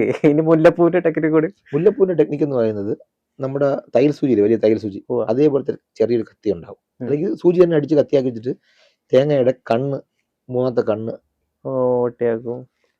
തുറന്ന് അത് പുറത്തേക്ക് എടുത്ത് വെള്ളം കളയും. ഓക്കെ. എന്നിട്ട് മുല്ലമൊട്ട് അതിനകത്തേക്ക് തള്ളിക്കയറ്റ്, വിരിയാനുള്ള മുല്ലമൊട്ട്. എന്നിട്ട് ഇവനെ തിരിച്ചങ്ങ് അടയ്ക്കും. അടച്ചിട്ട് ഗം ഉപയോഗിച്ചുകൊണ്ട് ആ ചകിരി ഒട്ടിച്ചങ്ങ് വെക്കും. ഇത് ഉടയ്ക്കുമ്പോൾ സ്വാഭാവികമായും മുല്ല വിരിഞ്ഞിരിക്കും. ഇതിങ്ങനെ വെക്കുന്നത് കൊണ്ട് അകത്ത കട്ടിങ് പുറത്ത് കാണത്തില്ല. Oh my god. അപ്പൊ ഞാൻ ചോദിക്കട്ടെ, അത് താങ്കൾ തന്നെ പറഞ്ഞു ഇവർ കൊടുത്ത ലിസ്റ്റ് പ്രകാരം പുറത്തുനിന്ന് മേടിച്ചു കൊണ്ടുവന്നു. അപ്പൊ ഈ മന്ത്രവാദി അല്ലെങ്കിൽ ചെയ്യുന്ന ആൾക്കുള്ള ടൈമിങ് അതാണ്. ഞാൻ മാജിക്കുകാരെക്കാൾ വലിയ മിസ്ഡയറക്ഷൻ ആണ്. ഓക്കെ ഓക്കെ, അത്രേ ഉള്ളൂ. അപ്പൊ മനസ്സിലായല്ലോ, നിങ്ങൾ വീട്ടിലെ പൂജയ്ക്ക് ലക്ഷങ്ങൾ കൊടുത്തിരുന്ന ആൾക്കാര് നല്ലൊരു മെജീഷ്യൻ ആണ്. അല്ല, എല്ലാരും ഞാൻ പറയില്ല. ഓക്കെ, എല്ലാരും ഞാൻ പറയില്ല. ചുട്ട കോഴിനെ പറപ്പിക്കുന്ന ആൾക്കാരുണ്ട്. ഞാൻ പറപ്പിച്ചിട്ടുണ്ട്. ചുട്ട കോഴിയെ പറപ്പിച്ചിട്ടുള്ള എന്റെ അറിവിൽ വേറൊരു മജീഷ്യൻ ഇല്ല. അതെങ്ങനെ കമ്പ്യൂട്ടർ കിട്ടി വലിച്ചതാണ്? അല്ല, പക്ക മാജിക്കിന്റെ ടെക്നിക്കോട് കൂടി. എനിക്ക് ഏറ്റവും വലിയ പബ്ലിസിറ്റി എന്ന് പറയുന്നത് എനിക്ക് ആ ചുട്ടകോടി തന്ന കടക്കാരനാണ്, ഗ്രിൽഡ് ചിക്കൻ തന്ന കടക്കാരനാണ്. നാട്ടുകാരത് മൊത്തം പുള്ളി പറയും. ഞങ്ങളുടെ നാട്ടിലൊരു സക്കിറിക്കുണ്ട്, ബിസ്മില്ല ഷാറോ, പുള്ളിയുടെ അന്ന് ചുട്ടകോഴി വാങ്ങിച്ചിട്ടാണ് ഞാൻ പറപ്പിച്ചത്. പുള്ളി ആൾക്കാരത്ത് മുഴുവൻ പറഞ്ഞിട്ട് കിടക്കും എന്റെ കോഴി പറപ്പിച്ച ആളാണ്. അതെങ്ങനെ പറപ്പിച്ച്? അല്ല, മാജിക്കിന്റെ ടെക്നിക്സ് ഡിസ്ക്ലോസ് ചെയ്ത പിന്നെ അല്ല, അതിനകത്ത് വളരെ സിമ്പിൾ ആയിട്ട് പറഞ്ഞാൽ അത് തന്നെയാണ് കാരണം. അപ്പൊ നമ്മൾ ഒരുപാട് മാജിക്കിനെ പറ്റി പറഞ്ഞെങ്കിലും അതെ, ഒരു മാജിക് ഇപ്പൊ നമ്മുടെ പ്രേക്ഷകർക്ക് വേണ്ടി ചെയ്യാൻ പറ്റും? തീർച്ചയായും. ഓക്കെ. കാരണം എവിടെ പോയാലും മിക്കവാറും ഒട്ടുമിക്ക എല്ലാ മജീഷ്യൻസും നേരിടുന്ന ഒരു ക്വസ്റ്റ്യൻ ആണ്. കാരണം ഒരു സിനിമാ താരമാണെങ്കിൽ അഭിനയിച്ച് കാണിക്കുവോ അല്ലെങ്കിൽ ഗായകന്റെ അടുത്ത് പാട്ട് പാടി കാണിക്കുമോ ചോദിക്കാറില്ല. മാജിക്കാരനെ കിട്ടി കഴിഞ്ഞാൽ ഒരു മാജിക് അതൊരു അംഗീകാരമാണ്. ആ ഒരു ക്യൂരിയോസിറ്റി എന്നൊരു സാധനമാണ്. പക്ഷെ എന്റെ ഉള്ളിൽ ഒരു ഭയം ഉണ്ടായിരുന്നു, ചോദിച്ചു കഴിഞ്ഞാൽ ചെയ്യാൻ പറ്റില്ല.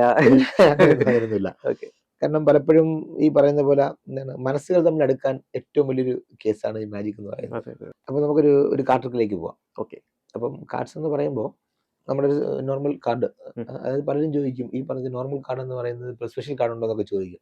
എനിക്കറിയില്ല, എന്റെ അറിവിൽ നോർമൽ കാർഡ്സേ ഉള്ളൂ.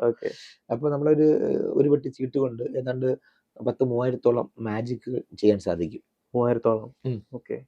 കാരണം മാജിക്കൽ എക്സ്പെർട്ട് ആയിട്ടുള്ള കുറെ ആളുകളുണ്ട്. ഇപ്പൊ എന്റെ ഒരു ഗുരുനാഥനുണ്ട്, മജീഷ്യൻ രാജമൂർത്തി, മാജിക് അക്കാഡമിയുടെ ഡയറക്ടർ ആയിരുന്നു. അദ്ദേഹം എന്നൊക്കെ പറയുന്നത് ശരിക്കും പറഞ്ഞാൽ ദൈവം ഇതിനുവേണ്ടി പറഞ്ഞിട്ട ആളാണ്. ആൾ മാജിക്കാരനാണ്. അതെ, ഒരു എക്സ്ട്രാ സ്കില്ലുള്ള ഒരു വ്യക്തിയാണ്. ഹൈലി ടാലന്റഡ് പേഴ്സൺ എന്ന് പറയാൻ പറ്റും. ഞാൻ ഈ കാർഡ് മാജിക്കിലൊക്കെ ഞാൻ ഏറ്റവും കൂടുതൽ കാർഡ് മാജിക് എന്നല്ല, മാജിക്കിനകത്ത് ഞാൻ ഏറ്റവും കൂടുതൽ ഇഷ്ടപ്പെടുന്ന വ്യക്തിത്വങ്ങളിൽ ഒരാളാണ് അദ്ദേഹം എന്ന് പറയുന്നത്. അതേപോലെ തന്നെ വേറൊരു സുഹൃത്തുണ്ട്, മജീഷ്യൻ ഡാരിയസ്. ഞങ്ങളൊക്കെ പലപ്പോഴും ഇതേപോലെ ഞാൻ അദ്ദേഹത്തിന്റെ വീട്ടിൽ പോകുന്നത്, അദ്ദേഹം എന്റെ വീട്ടിൽ വരികയും ഞങ്ങള് വരുന്ന വേറെ കാര്യങ്ങളായിരിക്കും, പക്ഷെ മാജിക്കായിട്ട് ഇരുന്ന് കഴിഞ്ഞാൽ പിന്നെ പോകുന്നവരാ അത് തന്നെയാണ് അവസാനം വന്ന ഇതിനല്ലേ എന്ന് പറയുന്നത്. അപ്പൊ അത്തരം കുറെ സാധനങ്ങളുണ്ട്. പിന്നെ അതേപോലെ ഇപ്പോഴത്തെ ഒരു ട്രെൻഡിങ് സാധനം മെന്റലിസം. അതെ, ഇപ്പം ഈ പറഞ്ഞ എല്ലാരും മെന്റലാണ്. താങ്കൾ മെന്റലിസം ചെയ്യുന്ന? ഞാൻ മെന്റലിസം ചെയ്യാറുണ്ട്. ഞാൻ മെന്റലിസ്റ്റ് അല്ല, പക്ഷെ മെന്റലിസം, കാരണം കേരളത്തിൽ ആദ്യമായിട്ട് മെന്റലിസം പ്രാക്ടീസ് ചെയ്യുന്ന കൂട്ടത്തിൽ ഒരാളാണ് ഞാൻ. ഇന്നും പ്രാക്ടീസ് ചെയ്തുകൊണ്ടിരിക്കുന്ന ഒരാളാണ് ഞാൻ. കംപ്ലീറ്റ് ആയിട്ടില്ല? അല്ലല്ല, അതൊന്നും പഠിച്ച് തീരത്തില്ല. പക്ഷെ ഞാൻ ഇപ്പോഴും എന്റെ ഷോയിൽ മെന്റലിസം ഞാൻ ആഡ് ചെയ്യാറുണ്ട്.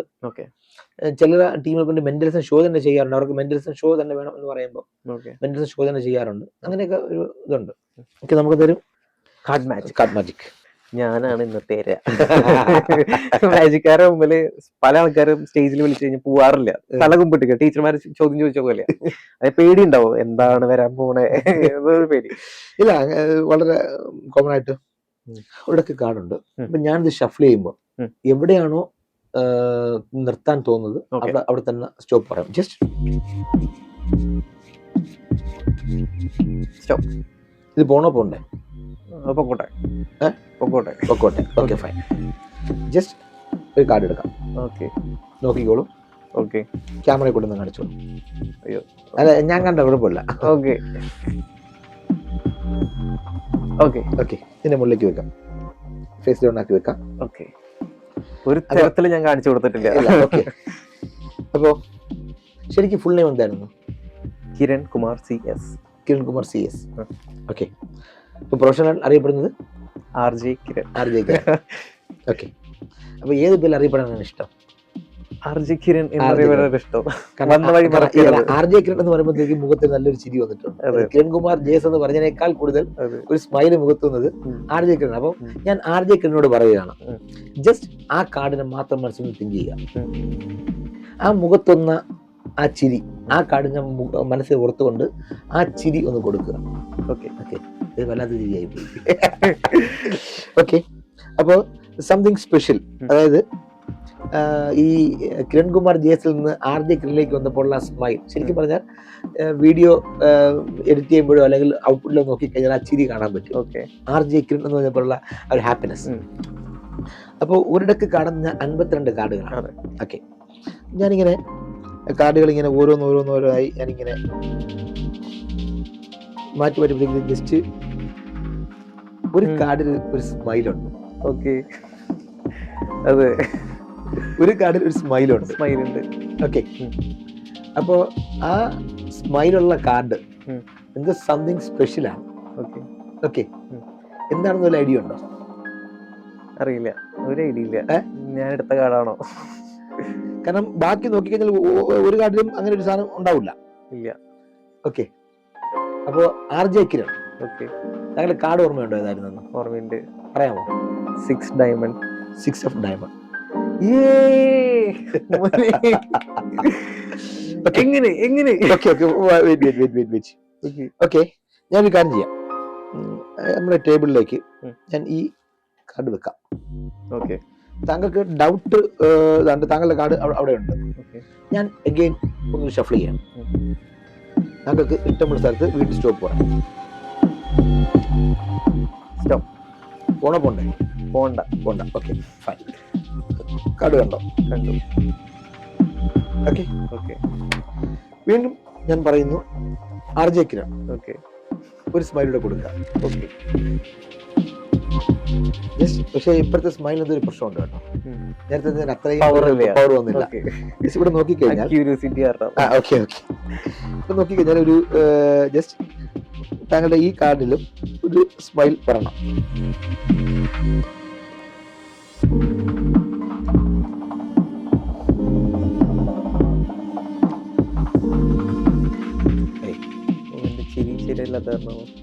അതെ, ശരിക്കും ആ സ്മൈലിൽ എന്തോ ഒരു പ്രത്യേകത ഉണ്ടായിരുന്നു കേട്ടോ. നേരത്തെ തന്നെ അത്ര സുഖം വന്നില്ല. ശരിക്കും കാർഡ് ശരിക്കും ഓർമ്മയുണ്ടല്ലോ? ഓർമ്മയുണ്ട്. സെക്കൻഡ് കാർഡ് ഏതായിരുന്നു? സ്പേഡ് 7. 7 of spade.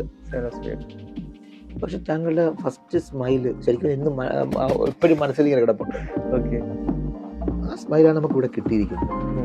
ജസ്റ്റ് ആ കാർഡ് എടുക്കാം. പടച്ചോനെ, എന്തത്? ആ ലോഫിംഗ് സ്മൈലി ഉള്ള അല്ലെങ്കിൽ ആ സ്റ്റിക്കർ ഒട്ടിച്ച കാർഡ് നേരത്തെ ഇവിടെ വെക്കുമ്പോ 6 of diamonds ആയിരുന്നു. ഇപ്പോ നമ്മളവിടെ കണ്ട സെക്കൻഡ് കാർഡ് ഇവിടെ വന്നിരിക്കുന്നു. It's magic. This is real magic. Seriously ഞാൻ ഞെട്ടി. തമാശ പറയുന്നതല്ല, ഞാൻ ഇത് ഫേക്ക് ചെയ്യുന്നതല്ല. എന്റെ ലൈഫിൽ ആദ്യമായിട്ടാണ് ഇത്രയും ഞെട്ടുന്നത്. പല രീതിയിലും മാജിക് ഞാൻ കണ്ടിട്ടുണ്ട്, പക്ഷെ റിയൽ ലൈഫിൽ ഇത്രയും ക്ലോസ് ആയിട്ട് ഒരു വ്യക്തി ആവുന്നത് ഇപ്പോഴാണ്. Thank you. ഇതെങ്ങനെ ഇതിന്റെ സീക്രട്ട്? അതാണ് മാജിക്. അതാണ് മാജിക്. ശരിയല്ലേ? ഇവിടെ ക്യാമറ വരെ ഞെട്ടിയിരിക്കുകയാണ്. നമ്മള് നുണ പറയില്ല. അതായത് 6 diamond ആയിരുന്നു വെച്ചത്. പിന്നെ ആ സ്റ്റാക്കിങ് സ്റ്റോപ്പ് ചെയ്ത് ഷഫ്ലിംഗ് നിർത്തി അതെനിക്ക് കാണിച്ചു തന്നു. അത് അതുപോലെ തന്നെ പോയി. അദ്ദേഹം ഇവിടുന്ന് ആ ടേബിളിലേക്ക് കൈ കൊണ്ടുവന്നിട്ടില്ല, ആ ഭാഗത്തേക്ക് വന്നിട്ടില്ല. ആ സ്മൈൽ സ്റ്റിക്കർ 7 ഓഫ് സ്പീഡായി. എങ്ങനെ? How unbelievable. ഓക്കെ, ഇനി വേറെ എന്തെങ്കിലും ഒരു ട്രിക്ക്? ഒരു ടിഷ്യൂ തരാമോ? ഓക്കെ, ഒരൊറ്റ ടിഷ്യൂ. ഈ ടിഷ്യൂവിലാണ് ഈ മാജിക് ഇരിക്കുന്നത്. ഈ ടിഷ്യൂ ഇവിടെ നിർത്തതാണ്, ആൾ കൊണ്ടുവന്നതേ അല്ല. ഞാൻ തുടക്കത്തിൽ പറയാണ്. ഓക്കെ, കിരണിന്റെ വീട് ശരിക്കും എവിടെയാണ്? തൃശ്ശൂരാണ്. തൃശ്ശൂരാണ്. തൃശ്ശൂർ എവിടെയാ? തൃശ്ശൂർ ടൗണിന്റെ അടുത്ത് തന്നെ കുരിയച്ചിറ എന്ന് പറയും. കുരിയച്ചിറ. കുരിയച്ചിറ. ഓക്കെ, ഞാൻ ഈ ടിഷ്യൂ ഒന്ന് റോൾ ചെയ്ത് വെച്ചിട്ടുണ്ട്. ജസ്റ്റ് ഒന്ന് സ്നാപ്പ് ചെയ്യാമോ? ഞാൻ അല്പം മാജിക്കിന്റെ പൗഡർ എടുക്കുന്നു, ഇവിടെ ഡ്രോപ്പ് ചെയ്യുന്നു. ഓക്കെ, ജസ്റ്റ് ഒന്ന് ഊതാമോ? ജസ്റ്റ് മാജിക്കിന്റെ മന്ത്രം ഫോക്കസ് ഫോക്കസ് അബ്രാക്കഡബ്ര ഒന്ന് വേവ് ചെയ്യാമോ? അങ്ങനെയൊക്കെ പറയുന്നതാണ്. Focus focus abracadabra. ശരിയെന്ന് വിചാരിക്കും. കിരൺ ഫോക്കസ് ഫോക്കസ് അബ്രാക്കഡബ്ര എന്ന് പറഞ്ഞു കഴിഞ്ഞാൽ എന്തോ സംതിങ് സ്പെഷ്യൽ എന്നാണ് അതിന്റെ അർത്ഥം. ആ ഫോക്കസ് ഫോക്കസ് അബ്രാക്കഡബ്ര ശരിയാവാത്തതാണ് അവിടെ അവിടെ എന്തോ പറ്റിയത്. കൊള്ളാം പറഞ്ഞു സാറി, കൊള്ളാം. ഒന്നും വേണ്ട, ഇതിനകത്തേക്ക് തന്നെ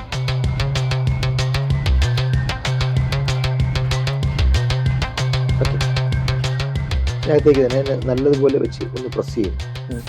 ഇതിനെ പ്രസ്സിങ് എന്ന് പറയുന്നത് വളരെ കൃത്യമായി പ്രസ് ചെയ്യണം എന്നുള്ളതാണ് ഒന്നാമത്തെ കേസ് എന്ന് പറയുന്നത്.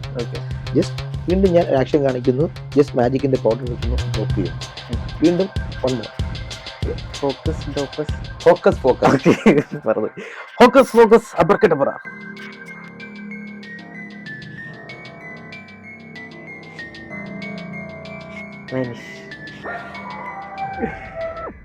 ഓക്കെ, സോറി, കൊള്ളാം കൊള്ളാം.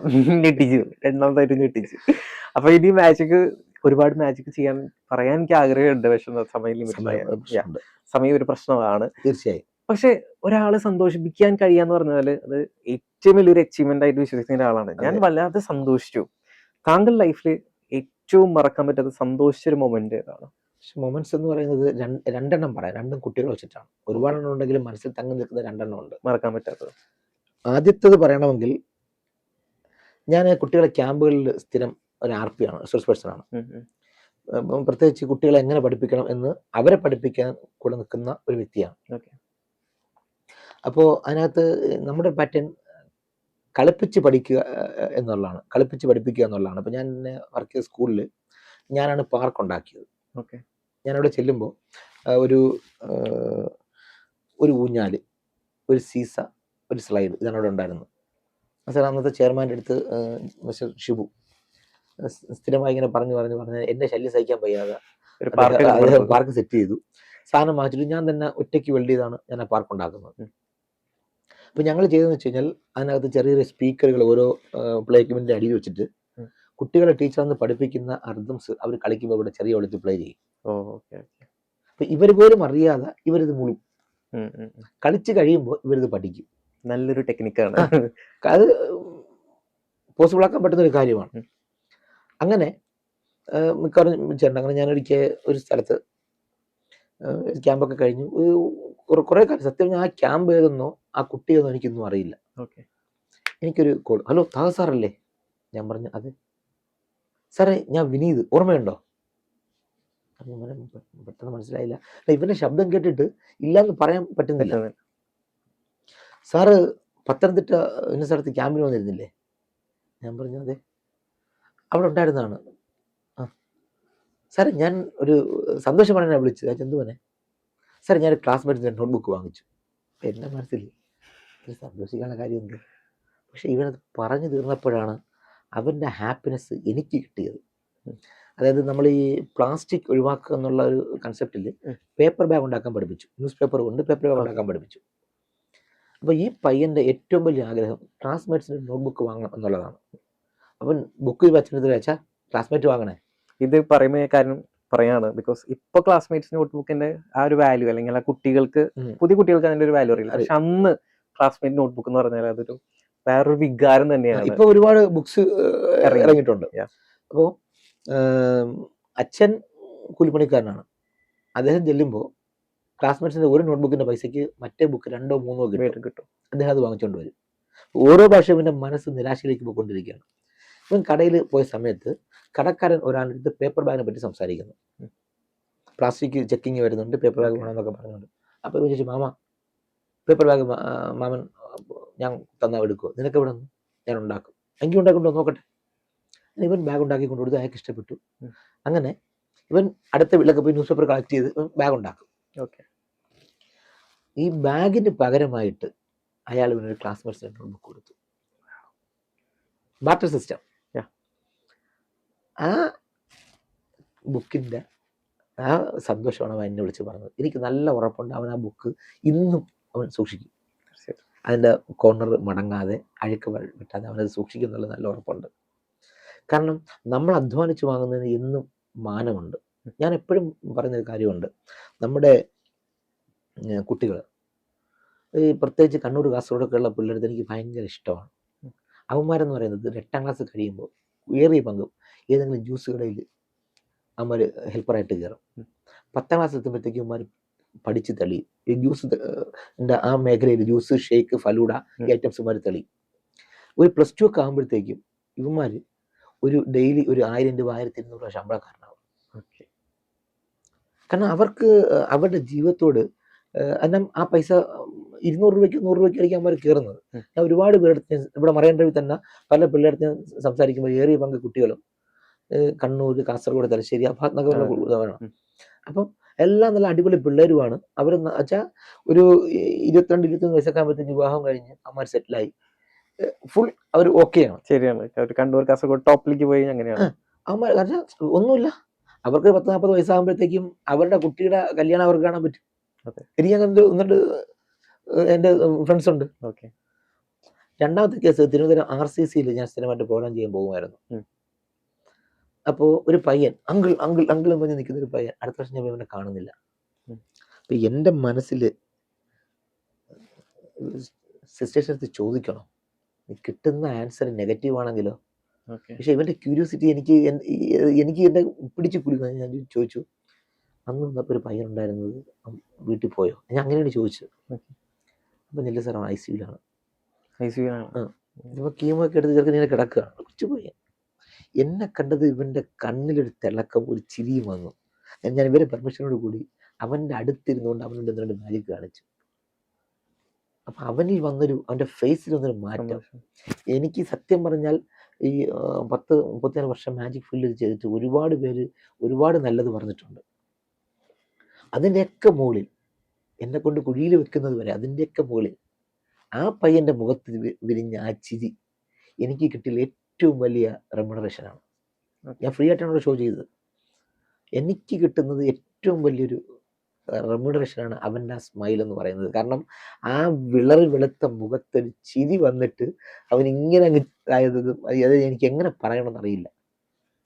താങ്കളുടെ ഫേസിൽ നിന്ന് മനസ്സിലാക്കാൻ പറ്റുന്നുണ്ട് താങ്കളുടെ സിറ്റുവേഷൻ. Okay, fine. അപ്പോൾ സന്തോഷിച്ച കാര്യം പറഞ്ഞു. ലൈഫിൽ ഇത്രത്തോളം എക്സ്പീരിയൻസ് ഉള്ള ആളെന്ന നിലയ്ക്ക് ഏറ്റവും വിഷമിച്ച അല്ലെങ്കിൽ ഏറ്റവും അവർ ചെയ്ത് ശരിയായില്ല അല്ലെങ്കിൽ അങ്ങനെ ഒരു സിറ്റുവേഷൻ ഉണ്ടായിട്ടുണ്ട്? അല്ല, ഏറ്റവും വിഷമിച്ച ഒരു കേസ് പറയാം. എനിക്ക് ഏറ്റവും വലിയൊരു ഹാബിറ്റ് എന്ന് പറയുന്നത് എൻ്റെ ഫ്രണ്ട്ഷിപ്പാണ്. എൻ്റെ വീക്ക്നെസ് ഫ്രണ്ട്ഷിപ്പാണ്. എൻ്റെ ഗുണവും എൻ്റെ ദോഷവും ഫ്രണ്ട്ഷിപ്പാണ്. ഓക്കെ, അവിടെയാണ് ഒരു വീക്ക്നെസ്. എൻ്റെ ഒരു ഏറ്റവും നല്ലൊരു സൗഹൃദം ഒരു തെറ്റിദ്ധാരണയുടെ പുറത്ത് ഞാനുമായി ഉടക്കിപ്പോയി, അടിഞ്ചി പിരിഞ്ചു. അപ്പോൾ കക്ഷിക്കിപ്പോൾ ഈ പറയുന്ന പോലെ എന്താണ് ഇന്ന് ഞാനുമായി ഇപ്പം ഫ്രണ്ട്ഷിപ്പില്ല. ഓക്കെ, കാരണം ജീവിതത്തിൽ ഏറ്റവും വലിയൊരു വിഷമം വെച്ചാൽ കറൻ്റ്ലി ഏറ്റവും വലിയ വിഷമം അത് തന്നെയാണ്. ഞാൻ പലപ്പോഴും പറയുന്നൊരു കാര്യമുണ്ട്. കാരണം ഒരു സ്ത്രീയും ഒരു പുരുഷനും ഒന്നിച്ച് സംസാരിച്ചാൽ അല്ലെങ്കിൽ എന്താണ് ഒരു യാത്ര പോയാൽ ഒരു പരിധിവരെ വേറെ അർത്ഥത്തിൽ കാണുന്ന ഒരു ചിന്ത എപ്പോഴും ആളുകൾക്കുണ്ട്. അതായത് ഡൽഹി പീഡന കേസിന്റെ പശ്ചാത്തലത്തിൽ എൻ്റെ ജീവൻ മണയം വെച്ച് ഞാനൊരു എസ്കേപ്പ് ആക്ട് ഉണ്ട്. ഞാൻ അതിനകത്ത് പറഞ്ഞത് സ്ത്രീയെ സുഹൃത്തായി കാണുക എന്നുള്ളതാണ്. ഏത് സ്ത്രീക്കും പുരുഷന്റെ സുഹൃത്താകാം, അമ്മയ്ക്കാകാം, സഹോദരിക്കാകാം, മകൾക്കാകാം, ഭാര്യയ്ക്കാകാം, ടീച്ചർക്കാകാം, കൊളീഗിനാകാം, ആർക്കും ഒരു പുരുഷന്റെ സുഹൃത്താകാൻ പറ്റും. അപ്പൊ എന്നെ സംബന്ധിച്ചുകൊണ്ട് ഞങ്ങള് 3 സഹോദരങ്ങളാണ്, എനിക്ക് പെങ്ങന്മാരില്ല. ഓക്കെ. അപ്പോൾ ചില കൂട്ടുകാരുടെ വീട്ടിലൊക്കെ ചെല്ലുമ്പോഴത്തേക്കും അവര് അവരുടെ സഹോദരിമാരത്ത് കളിച്ചും ചിരിച്ചും അടിയും കൂടിയൊക്കെ നിൽക്കുന്നത് ഞാൻ ഒരുപാട് കൊതിയോടുകൂടി ഞാൻ നോക്കിയിട്ടുണ്ട്. വളരെ വർഷങ്ങൾക്ക് ശേഷം എനിക്ക് അങ്ങനെ ഒരാളിനെ എനിക്ക് കിട്ടി. ഒരു സഹോദരിയായിട്ട്, ഒരു കൂട്ടുകാരിയായിട്ട്, ഒരു ഈ പറഞ്ഞ പോലെ ഒരു ബെസ്റ്റ് ഫ്രണ്ട്. കാര്യം പലപ്പോഴും ഞാൻ പറയും മലക്കുകൾ അത്ഭുതപ്പെടുന്ന സൗഹൃദം എന്നൊക്കെ ഞാൻ പറയും. ഓക്കെ. നമ്മൾ ഈ പറഞ്ഞ പോലെ ഞാൻ എൻ്റെ ക്യാമ്പിൽ ക്ലാസ്സിൽ പറഞ്ഞൊരു കാര്യമാണ്. എവിടെയെങ്കിലും കയറി ഈ കുട്ടികളുമായിട്ടൊക്കെ, കുട്ടികൾ മാത്രമല്ല, ഒരു 10-20 പേരായിട്ടൊക്കെ നിൽക്കുന്ന സമയത്ത് ഒരു ഗെയിം പറഞ്ഞുതരാം. നിങ്ങൾക്ക് ചെയ്തു നോക്കാം. ഒരാളുടെ ചെവിയിൽ ഒരു കാര്യം പറയുക. ഞാനിപ്പോൾ കിരണിന്റെ ചെവിയിൽ ഒരു കാര്യം പറഞ്ഞു, കിരൺ ഇത് പുള്ളിക്കാരൻ്റെ ചെവി പറഞ്ഞു. ഇത് കാരണം ഞാൻ കിരണിനോട് പറയുന്നത് ആ വ്യക്തി കേൾക്കരുത്.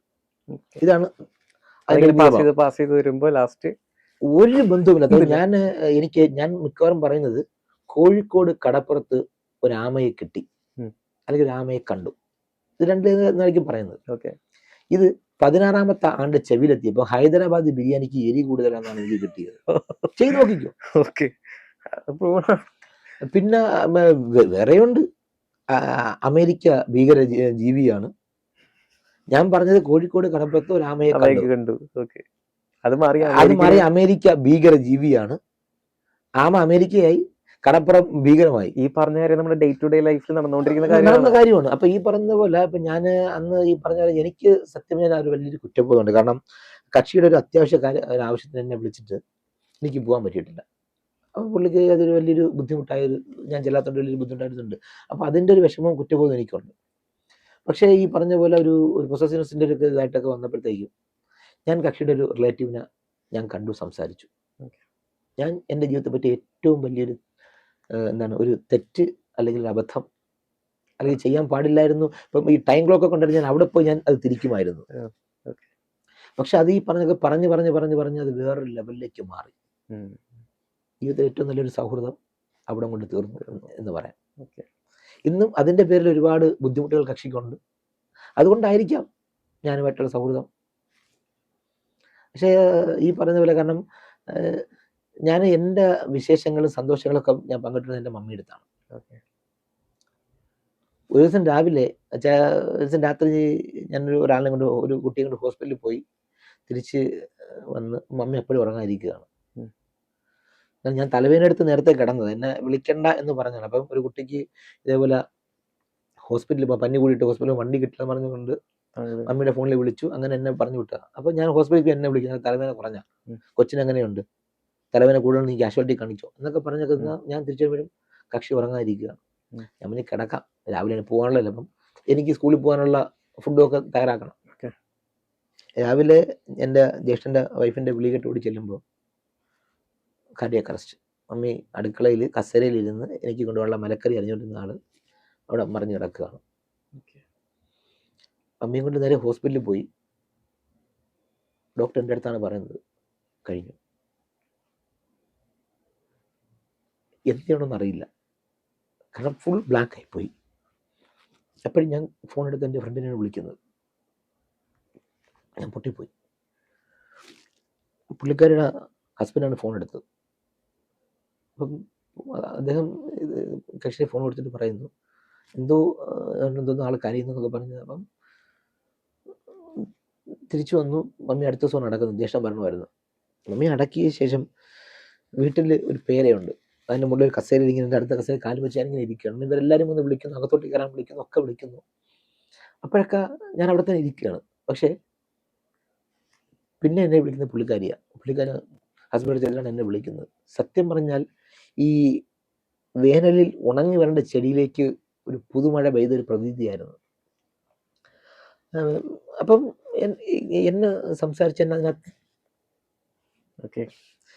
നിന്നൊക്കെ എന്നെ ഒന്ന് റിക്കവറാക്കി എടുക്കാൻ പുള്ളിക്കാരിക്ക് സാധിച്ചു. പക്ഷേ ആ ഒരു അടുപ്പം സൗഹൃദത്തിൻ്റെ ഏറ്റവും നല്ല രീതിയിലേക്ക് പോയത് ഈ പറഞ്ഞ പോലെ, പക്ഷേ എൻ്റെ ബുദ്ധിമുട്ട് കൊണ്ടായിരിക്കാം എൻ്റെ കയ്യിൽ നിന്ന് നഷ്ടപ്പെട്ടു. ഏറ്റവും വലിയ വിഷമം അത് തന്നെയാണ്. ആ ഒരു സൗഹൃദം നഷ്ടപ്പെട്ടു പോയത് തന്നെ ഏറ്റവും വലിയൊരു വിഷമം എന്ന് പറയുന്നത്. കാരണം ബാക്കി നഷ്ടങ്ങളൊന്നും തിരിച്ചു വരത്തില്ല. മമ്മിയുടെ മരണമായാലും പപ്പയായാലും അവരൊന്നും തിരിച്ചു വരില്ല. അതിനേക്കാൾ വലുതല്ലെങ്കിൽ പോലും മനസ്സിനെ കുത്തിനോവിക്കുന്ന ഒരു തെറ്റിദ്ധാരണയുടെ പുറത്ത് ഒരു സൗഹൃദം, അതൊരു എന്തോ ഞാനും വിചാരിച്ചു. കാരണം ഞാൻ എൻ്റെ കുട്ടികളോട് ഞാൻ പറയാറുണ്ട്, അഡിക്ഷൻ ഏറ്റവും അപകടമാണ്. ഒരു മനുഷ്യൻ വേറൊരു മനുഷ്യന് ഒരിക്കലും അടിമപ്പെടരുത്. തിരിച്ചുപോക്ക് ഉണ്ടാവില്ല. കാരണം എന്നെ സംബന്ധിച്ചുകൊണ്ട് എൻ്റെ മമ്മി പോയതിന് ശേഷം ഞാൻ എൻ്റെ ജീവിതത്തിലെ സന്തോഷങ്ങളായാലും വിഷമങ്ങളായാലും എൻ്റെ ചിന്തകളായാലും ഒക്കെ ഞാൻ പങ്കിട്ടിരുന്നത് ഈ കൃഷിയെടുത്താണ്. രാത്രിയെന്നോ പകലെന്നോ ഇല്ലാതെ ഫോൺ വിളിക്കും, സംസാരിക്കും. സൂര്യന് താഴെയുള്ള ഏത് വിഷയങ്ങളെ പറ്റി ഞങ്ങൾ സംസാരിച്ചിട്ടുണ്ട്. ഓക്കെ. കാരണം അത്രയും നല്ല ഒരു ആണും പെണ്ണും ആയിപ്പോയെന്ന് മാത്രമേ ഉള്ളൂ. ഓക്കെ. ഒരു സൗഹൃദത്തിൻ്റെ ഏറ്റവും നല്ല ലെവലിൽ പൊയ്ക്കൊണ്ടിരുന്നതാണ്. പക്ഷെ അതിപ്പോൾ ഇങ്ങനെ ഒരു അവസ്ഥയിലേക്ക്, പക്ഷേ എൻ്റെ ബുദ്ധിമുട്ട് കൊണ്ട് തന്നെ ആയിരിക്കാം. ഓക്കെ. കാരണം ഞാൻ കക്ഷിയെ സേഫ് ആക്കണം എന്ന് മാത്രമേ ഞാൻ ആഗ്രഹിച്ചുള്ളൂ. പക്ഷേ ഇത് ഒന്നിൽ നിന്നൊന്നിലേക്ക്, ഒരാളുടെ വായിൽ നിന്ന് അടുത്താളുടെ ചെവിയിലേക്ക് കറങ്ങി കറങ്ങി വന്നപ്പോഴത്തേക്കും ഞാൻ എൻ്റെ ജീവിതത്തിൽ ചിന്തിക്കാത്ത കാര്യങ്ങൾ വരെ ഞാൻ പറഞ്ഞു മനസ്സിലാവും. എന്നുള്ളൊരു ലെവലിലേക്ക് നമ്മുടെ എത്തപ്പെട്ടു. സൊസൈറ്റി അങ്ങനെയാണ്. എനിക്ക് തോന്നുന്നു നമ്മൾ നല്ല ഉദ്ദേശത്തോടെ ചെയ്യുന്ന പല കാര്യങ്ങളും എക്സാക്ട്ലി മറ്റൊരാൾ കാണുന്നത് വേറൊരു കണ്ണി കൂടെ ആയിരിക്കും. എക്സാക്ട്ലി അതങ്ങനെ തന്നെ വരും.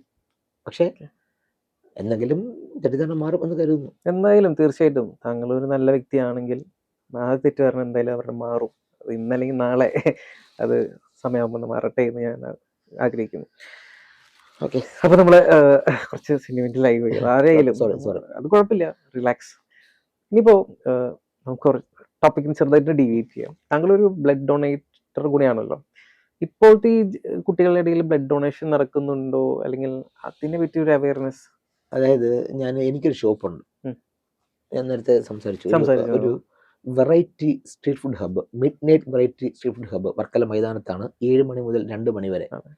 ഇപ്പൊ ഗ്യാസിന്റെ ഇഷ്യൂ കൊണ്ട് വെറൈറ്റീസ് കുറച്ചിരിക്കുകയാണ്. അതായത് ഒരു 30ഓളം വെറൈറ്റി പൊറോട്ടകൾ. നേരത്തെ ഒരു 60ഓളം ചുറ്റിക്കട കഥ ഞാൻ കേട്ട് ഞെട്ടിയിരിക്കുകയാണ്. 30ഓളം വെറൈറ്റി പൊറോട്ട. 30ഓളം വെറൈറ്റി പൊറോട്ടകൾ, 100ഓളം വെറൈറ്റി ദോശകൾ. ഓക്കെ. നിലവിൽ കൊടുത്തോണ്ടിരിക്കുന്ന 50ഓളം ദോശകൾ കൊടുക്കുന്നുണ്ട്. 50ഓളം വെറൈറ്റി കട്ടനുകളുണ്ട്. ഒരു മിനിറ്റ്, ദോശയുടെ കേസ് എനിക്കറിയാം. ഈ 30ഓളം വെറൈറ്റി പൊറോട്ട എന്തൊക്കെയാണെന്ന് പറയാൻ പറ്റും കുറച്ചെങ്കിലും പറയാം. കോയിൻ പൊറോട്ട ഉണ്ട്, കിരി പൊറോട്ട ഉണ്ട്, കൊത്ത് പൊറോട്ട ഉണ്ട്, പാൽ പൊറോട്ട ഉണ്ട്, സ്റ്റഫ്ഡ് പൊറോട്ട ഉണ്ട്, ബർഗർ പൊറോട്ട ഉണ്ട്, ടവർ പൊറോട്ട ഉണ്ട്, ഗീ പൊറോട്ട ഉണ്ട്, ഒണിയൻ പൊറോട്ട ഉണ്ട്, എഗ് പൊറോട്ട ഉണ്ട്. അങ്ങനെ എണ്ണി പറഞ്ഞാൽ എല്ലാം പറയാൻ പറ്റും. ഓക്കെ, വിശക്കുന്നുണ്ടല്ലോ. ഓക്കെ. പിന്നെ അതുപോലെ കട്ടനിൽ ഏതാണ്ട് ഒരു 10-50ഓളം വെറൈറ്റി കട്ടൻ കൊടുക്കുന്നുണ്ട്. പുട്ടിൽ അത്രയും വെറൈറ്റി കൊടുക്കുന്നുണ്ട്. ഓക്കെ. മാറിയും തിരിഞ്ഞും ഇതെല്ലാം നമ്മൾ കൊടുക്കുന്നുണ്ട്. ഇത്രയും വെറൈറ്റി ഉള്ള ഒരു റെസ്റ്റോറന്റ് വേറെ ഉണ്ടാവുന്ന സംശയമാണ്. നമ്മള് റെസ്റ്റോറന്റ് ഒന്നുമല്ല, ഒരു കൊച്ചു തട്ടുകടയാണ്. എവിടെയാ സ്ഥലം? വർക്കല മൈതാനം. വർക്കല മൈതാനം. ഓക്കെ. വർക്കല മൈതാനത്ത് വൈകിട്ട് 7 മണി മുതൽ രാത്രി 2 മണി വരെ. അപ്പൊ താഹ അവിടെ ഉണ്ടാവും. സാർ അവിടെ ഉണ്ടാവും. നോർമലി ഞാൻ ഇവിടെ ഉണ്ടാവും. ഞാനില്ലെങ്കിൽ നമ്മുടെ ടീമുകൾ അവിടെ ഉണ്ടാവും. വെറുതെ ഷെഫ് എന്നുള്ള ഒരു കാറ്റഗറി കിട്ടിയത്. ഞാൻ വീട്ടിൽ ഞാൻ പറഞ്ഞില്ല, ഞങ്ങൾ 3 സഹോദരങ്ങളാണ്. മമ്മി ഒരു ഹാർട്ട് പേഷ്യന്റ് ആയിരുന്നു. ഓക്കെ. പപ്പാക്ക് ഒരു നിർബന്ധം ഉണ്ടായിരുന്നു, സ്കൂളിൽ പോകുന്നതിന് മുൻപ് അടുക്കള ജോലി ഒന്ന് ഒതുക്കിയിട്ടേ പോകാവൂ. ഇന്നും പറയുന്നു, തേങ്ങ തുരുതി എന്നെ ജയിക്കാൻ ഏതെങ്കിലും ലേഡീസ് ഉണ്ടായി കൊണ്ടുവരാം. അപ്പൊ എത്ര തേങ്ങ ചിരകും? ഞാൻ അത്രയും സ്പീഡിൽ അത്രയും നീറ്റായിട്ട് എൻ്റെ കൂടെ ചെയ്ത് നിൽക്കാൻ പറ്റുന്നുണ്ടെങ്കിൽ സമ്മാനം കൊടുക്കും. അപ്പൊ ലോക റെക്കോർഡുള്ള മജീഷ്യൻ മാത്രമല്ല, ലോക റെക്കോർഡുള്ള ആ ഒരു കാറ്റഗറിയിൽ കിട്ടും. ഓക്കെ. അപ്പോൾ എൻ്റെ ഷോപ്പിലേക്ക് ഈ ബ്ലഡ് ദാനം ചെയ്തിട്ട്, ബ്ലഡ് ഡൊണേഷൻ ചെയ്തിട്ട് അതിന്റെ സർട്ടിഫിക്കറ്റ് കൊണ്ടുവന്നു കഴിഞ്ഞാൽ ഫുഡ് ഫ്രീ ആണ്. അതായത് ഇന്ന് ബ്ലഡ് ഡൊണേറ്റ് ചെയ്ത് സർട്ടിഫിക്കറ്റ് നമ്മുടെ ഹോട്ടലിലേക്ക് വരാണെങ്കിൽ വയറ് നിറച്ച് വെറൈറ്റി ഫുഡ് കഴിക്കാം, ഇഷ്ടമുള്ളത് കഴിക്കാം. നമ്മുടെ സ്പെഷ്യൽ എന്താണോ കഴിക്കാം. എത്ര വേണമെങ്കിലും കഴിക്കാം, വയറ് പൊട്ടണ വരെ കഴിക്കാം. നോർമലി ഒരു മനുഷ്യ എത്ര കഴിക്കുന്നത് നോർമലി. ചില ആൾക്കാർ ഇപ്പൊ ഈ വീഡിയോ കണ്ടിട്ട് ചലഞ്ച് ആയിട്ട് വന്നോ നമുക്കൊന്നും പറയാൻ പറ്റില്ല. അപ്പോൾ അതൊരു കേസാണ്. കാരണം എന്ന് വെച്ച് കഴിഞ്ഞാൽ ശാസ്ത്രം ഇത്രയും പുരോഗമിച്ചിട്ടും കൃത്രിമമായി മനുഷ്യന് നിർമ്മിക്കാൻ കഴിയുന്ന 2 കാര്യങ്ങളാണ് മനുഷ്യന്റെ റെറ്റിനയും ബ്ലഡും. ഇത് ഒരാൾ വേറൊക്കെ ദാനം ചെയ്താൽ മാത്രമേ വേറൊക്കെ കിട്ടൂ. അപ്പൊ എനിക്ക് 18 വയസ്സ് പൂർത്തിയായ അന്ന് ഞാൻ ചെയ്തത്, എൻ്റെ വീടിനടുത്തൊരു റെയിൽവേ സ്റ്റേഷൻ ഉണ്ട്, ഇടവ റെയിൽവേ സ്റ്റേഷൻ. അവിടെ നിന്ന് രാവിലെ ട്രെയിൻ കയറി തിരുവനന്തപുരത്ത് പോയി RCC ചെന്നു ഞാൻ ബ്ലഡ് ദാനം ചെയ്തു. നേരെ തിരുവനന്തപുരത്ത് ജനറൽ ഹോസ്പിറ്റലിൽ ഒരു കണ്ണിന്റെ സെഷൻ ഉണ്ട്, കണ്ണാശുപത്രി ഉണ്ട്. അവിടെ ചെന്ന് കണ്ണ് ദാനം ചെയ്യുന്നതിനെ പറ്റി തിരക്കിയപ്പോൾ അവിടെ നിന്ന് ഒരാള് വേറെ പണിയില്ലെന്നാണ് വിളി ചോദിച്ചത്. വേറെ പണിയില്ലേ? അത് ആ കാലഘട്ടത്തിൽ അതായിരുന്നു. കാരണം അവിടെ നിന്ന് അവിടുത്തെ ഒരു സുപ്പീരിയർ ഒരാൾ വന്നപ്പോൾ ഞാൻ പുള്ളിയെ കണ്ട് കാര്യം പറഞ്ഞു. ഞാൻ ചോദിച്ചു, ഇങ്ങനെ ചോദിച്ചു, ഇവനെയൊക്കെയാണ് അവിടെ ജോലി കൃത്യമെന്ന് ചോദിച്ചു. അതൊക്കെ എന്നെക്കാട്ടി പ്രായമുണ്ട്. കണ്ണ് ദാനം ചെയ്തതിന് ശേഷം ഞാൻ 2000 തൊട്ട് ശരാശരി 2000, അതായത് വെട്ടൂർ പുരുഷൻ കേട്ടിട്ടുണ്ടോ? ഒരു സിനിമാ താരമായിരുന്നു, അത്ഭുതത്തിലൊക്കെ ഉണ്ടായിരുന്ന കക്ഷിയാണ്, വർക്കലക്കാരനാണ്, വർക്കല വെട്ടൂർക്കാരനാണ്. അദ്ദേഹമാണ് ഒരാൾ എൻ്റെ അടുത്തേക്ക് ആദ്യമായിട്ട് ബ്ലഡിന് പറഞ്ഞു വിടുന്നത്. ഓക്കെ. അന്ന് തൊട്ട് ഇന്നും ഞാൻ ഇവിടെ വന്നിറങ്ങുന്ന സമയത്ത് എനിക്ക് ബ്ലഡിൻ്റെ വിളി വന്നിട്ടുണ്ട്. ഓക്കെ. അറേഞ്ച് ചെയ്ത് കൊടുത്തു. അപ്പോൾ വർഷത്തിൽ എത്ര തവണ നമുക്ക് ബ്ലഡ് ഡൊണേറ്റ് ചെയ്യാൻ പറ്റും? നോർമലി ഒരു വ്യക്തിക്ക് 4 തവണ ചെയ്യാം. ഒരു വർഷത്തിൽ 3 മാസം കൂടുമ്പോൾ 4 പ്രാവശ്യം ചെയ്യാം. ഓക്കെ. സോറി 3 പ്രാവശ്യം കൂടുമ്പോൾ ഒരു തവണ ചെയ്യാം. ഓക്കെ. 3 മാസത്തിൽ ഒരു പ്രാവശ്യം, ഓക്കെ. വർഷത്തിൽ 4 പ്രാവശ്യം. ഇതിൽ പല ആൾക്കാരുടെ ഒരു പേടി എന്ന് പറയുന്നത് ഇപ്പോൾ ഒരു പാരസെറ്റമോൾ കഴിച്ചു, തലവേദന എന്ത് വന്നാലും നമ്മൾ പാരസെറ്റമോൾ കഴിക്കുന്ന വ്യക്തികളാണല്ലോ. അപ്പൊ അതുകൊണ്ട് ആ ഒരു പേരും പറഞ്ഞിട്ട് ബ്ലഡ് ഡൊണേറ്റ് ചെയ്യാൻ പറ്റാത്ത ഗുളിക കഴിക്കുമ്പോൾ കൊടുക്കാതിരിക്കുക എന്നുള്ളത് ഒരു മര്യാദയാണ്. പിന്നെ ഇതിനകത്തുള്ള ഏറ്റവും വലിയ പ്രത്യേകത എന്ന് പറയുന്നത് പഴയ സിനിമയിൽ സുകുമാരന്റെ കയ്യിലൊരു നീഡില്, അതിൽ നിന്ന് കുപ്പിയിൽ നിന്ന് സോമന്റെ കയ്യിലേക്ക്, ആ കാലഘട്ടമല്ല ഇപ്പം എടുക്കുന്നതിന് കൃത്യമായ അളവുകളുണ്ട്. ഞാൻ ലൈവ് വരെ ഇട്ടിട്ടുണ്ട് ബ്ലഡ് എങ്ങനെ കൊടുക്കുക. എൻ്റെ യൂട്യൂബിൽ ഹാരിസ് താഹ എന്ന് പറഞ്ഞുകൊണ്ടുള്ള എൻ്റെ യൂട്യൂബിലോ ഇൻസ്റ്റയിലോ FB ഒക്കെ സെർച്ച് ചെയ്താൽ അത് കിട്ടും. അതായത് ഫുൾ സീൽഡ് ആയിട്ടുള്ള ഒരു പാക്കാണ്. ആ നീഡിൽ വഴി ആ കവറിൽ ആ പാക്കറ്റിൽ ഇത്ര ml ബ്ലഡ് അത്രയാകുമ്പോൾ അത്രയും എടുക്കൂ. അത് കഴിയുമ്പോൾ അതിനെ സീൽ ചെയ്ത് അതിനെ മാറ്റും. ആ നീഡിൽ നമ്മുടെ കൺമുന്നിൽ വെച്ച് അവർ കരിച്ചു കളയും. അത് മാത്രമല്ല, 2 കാര്യങ്ങൾ.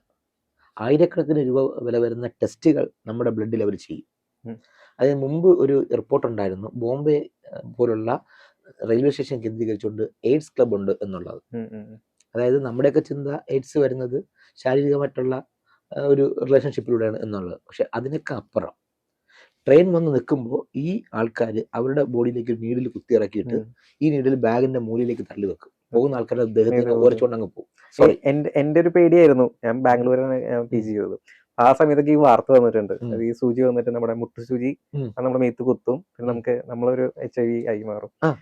അപ്പോ നമുക്കറിയില്ല. അപ്പോൾ ഇത്തരത്തിലുള്ള ടെസ്റ്റുകൾ ഉൾപ്പെടെയുള്ള കാര്യങ്ങൾ നമ്മുടെ രക്തത്തിലേക്ക് ചെയ്യും.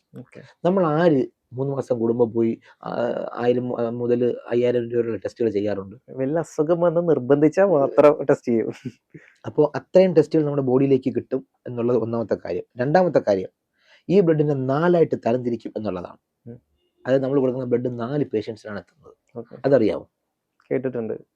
ബ്ലഡ് കൗണ്ട് കുറഞ്ഞവർക്ക് അങ്ങനെയല്ല. പിന്നെ അതായത് ഈ ബ്ലഡിൽ നിന്ന് പാലിൽ നിന്ന് തൈര് മാറ്റും, വെണ്ണ മാറ്റും, അങ്ങനെ അതിനെ പലതായിട്ട് മാറ്റും.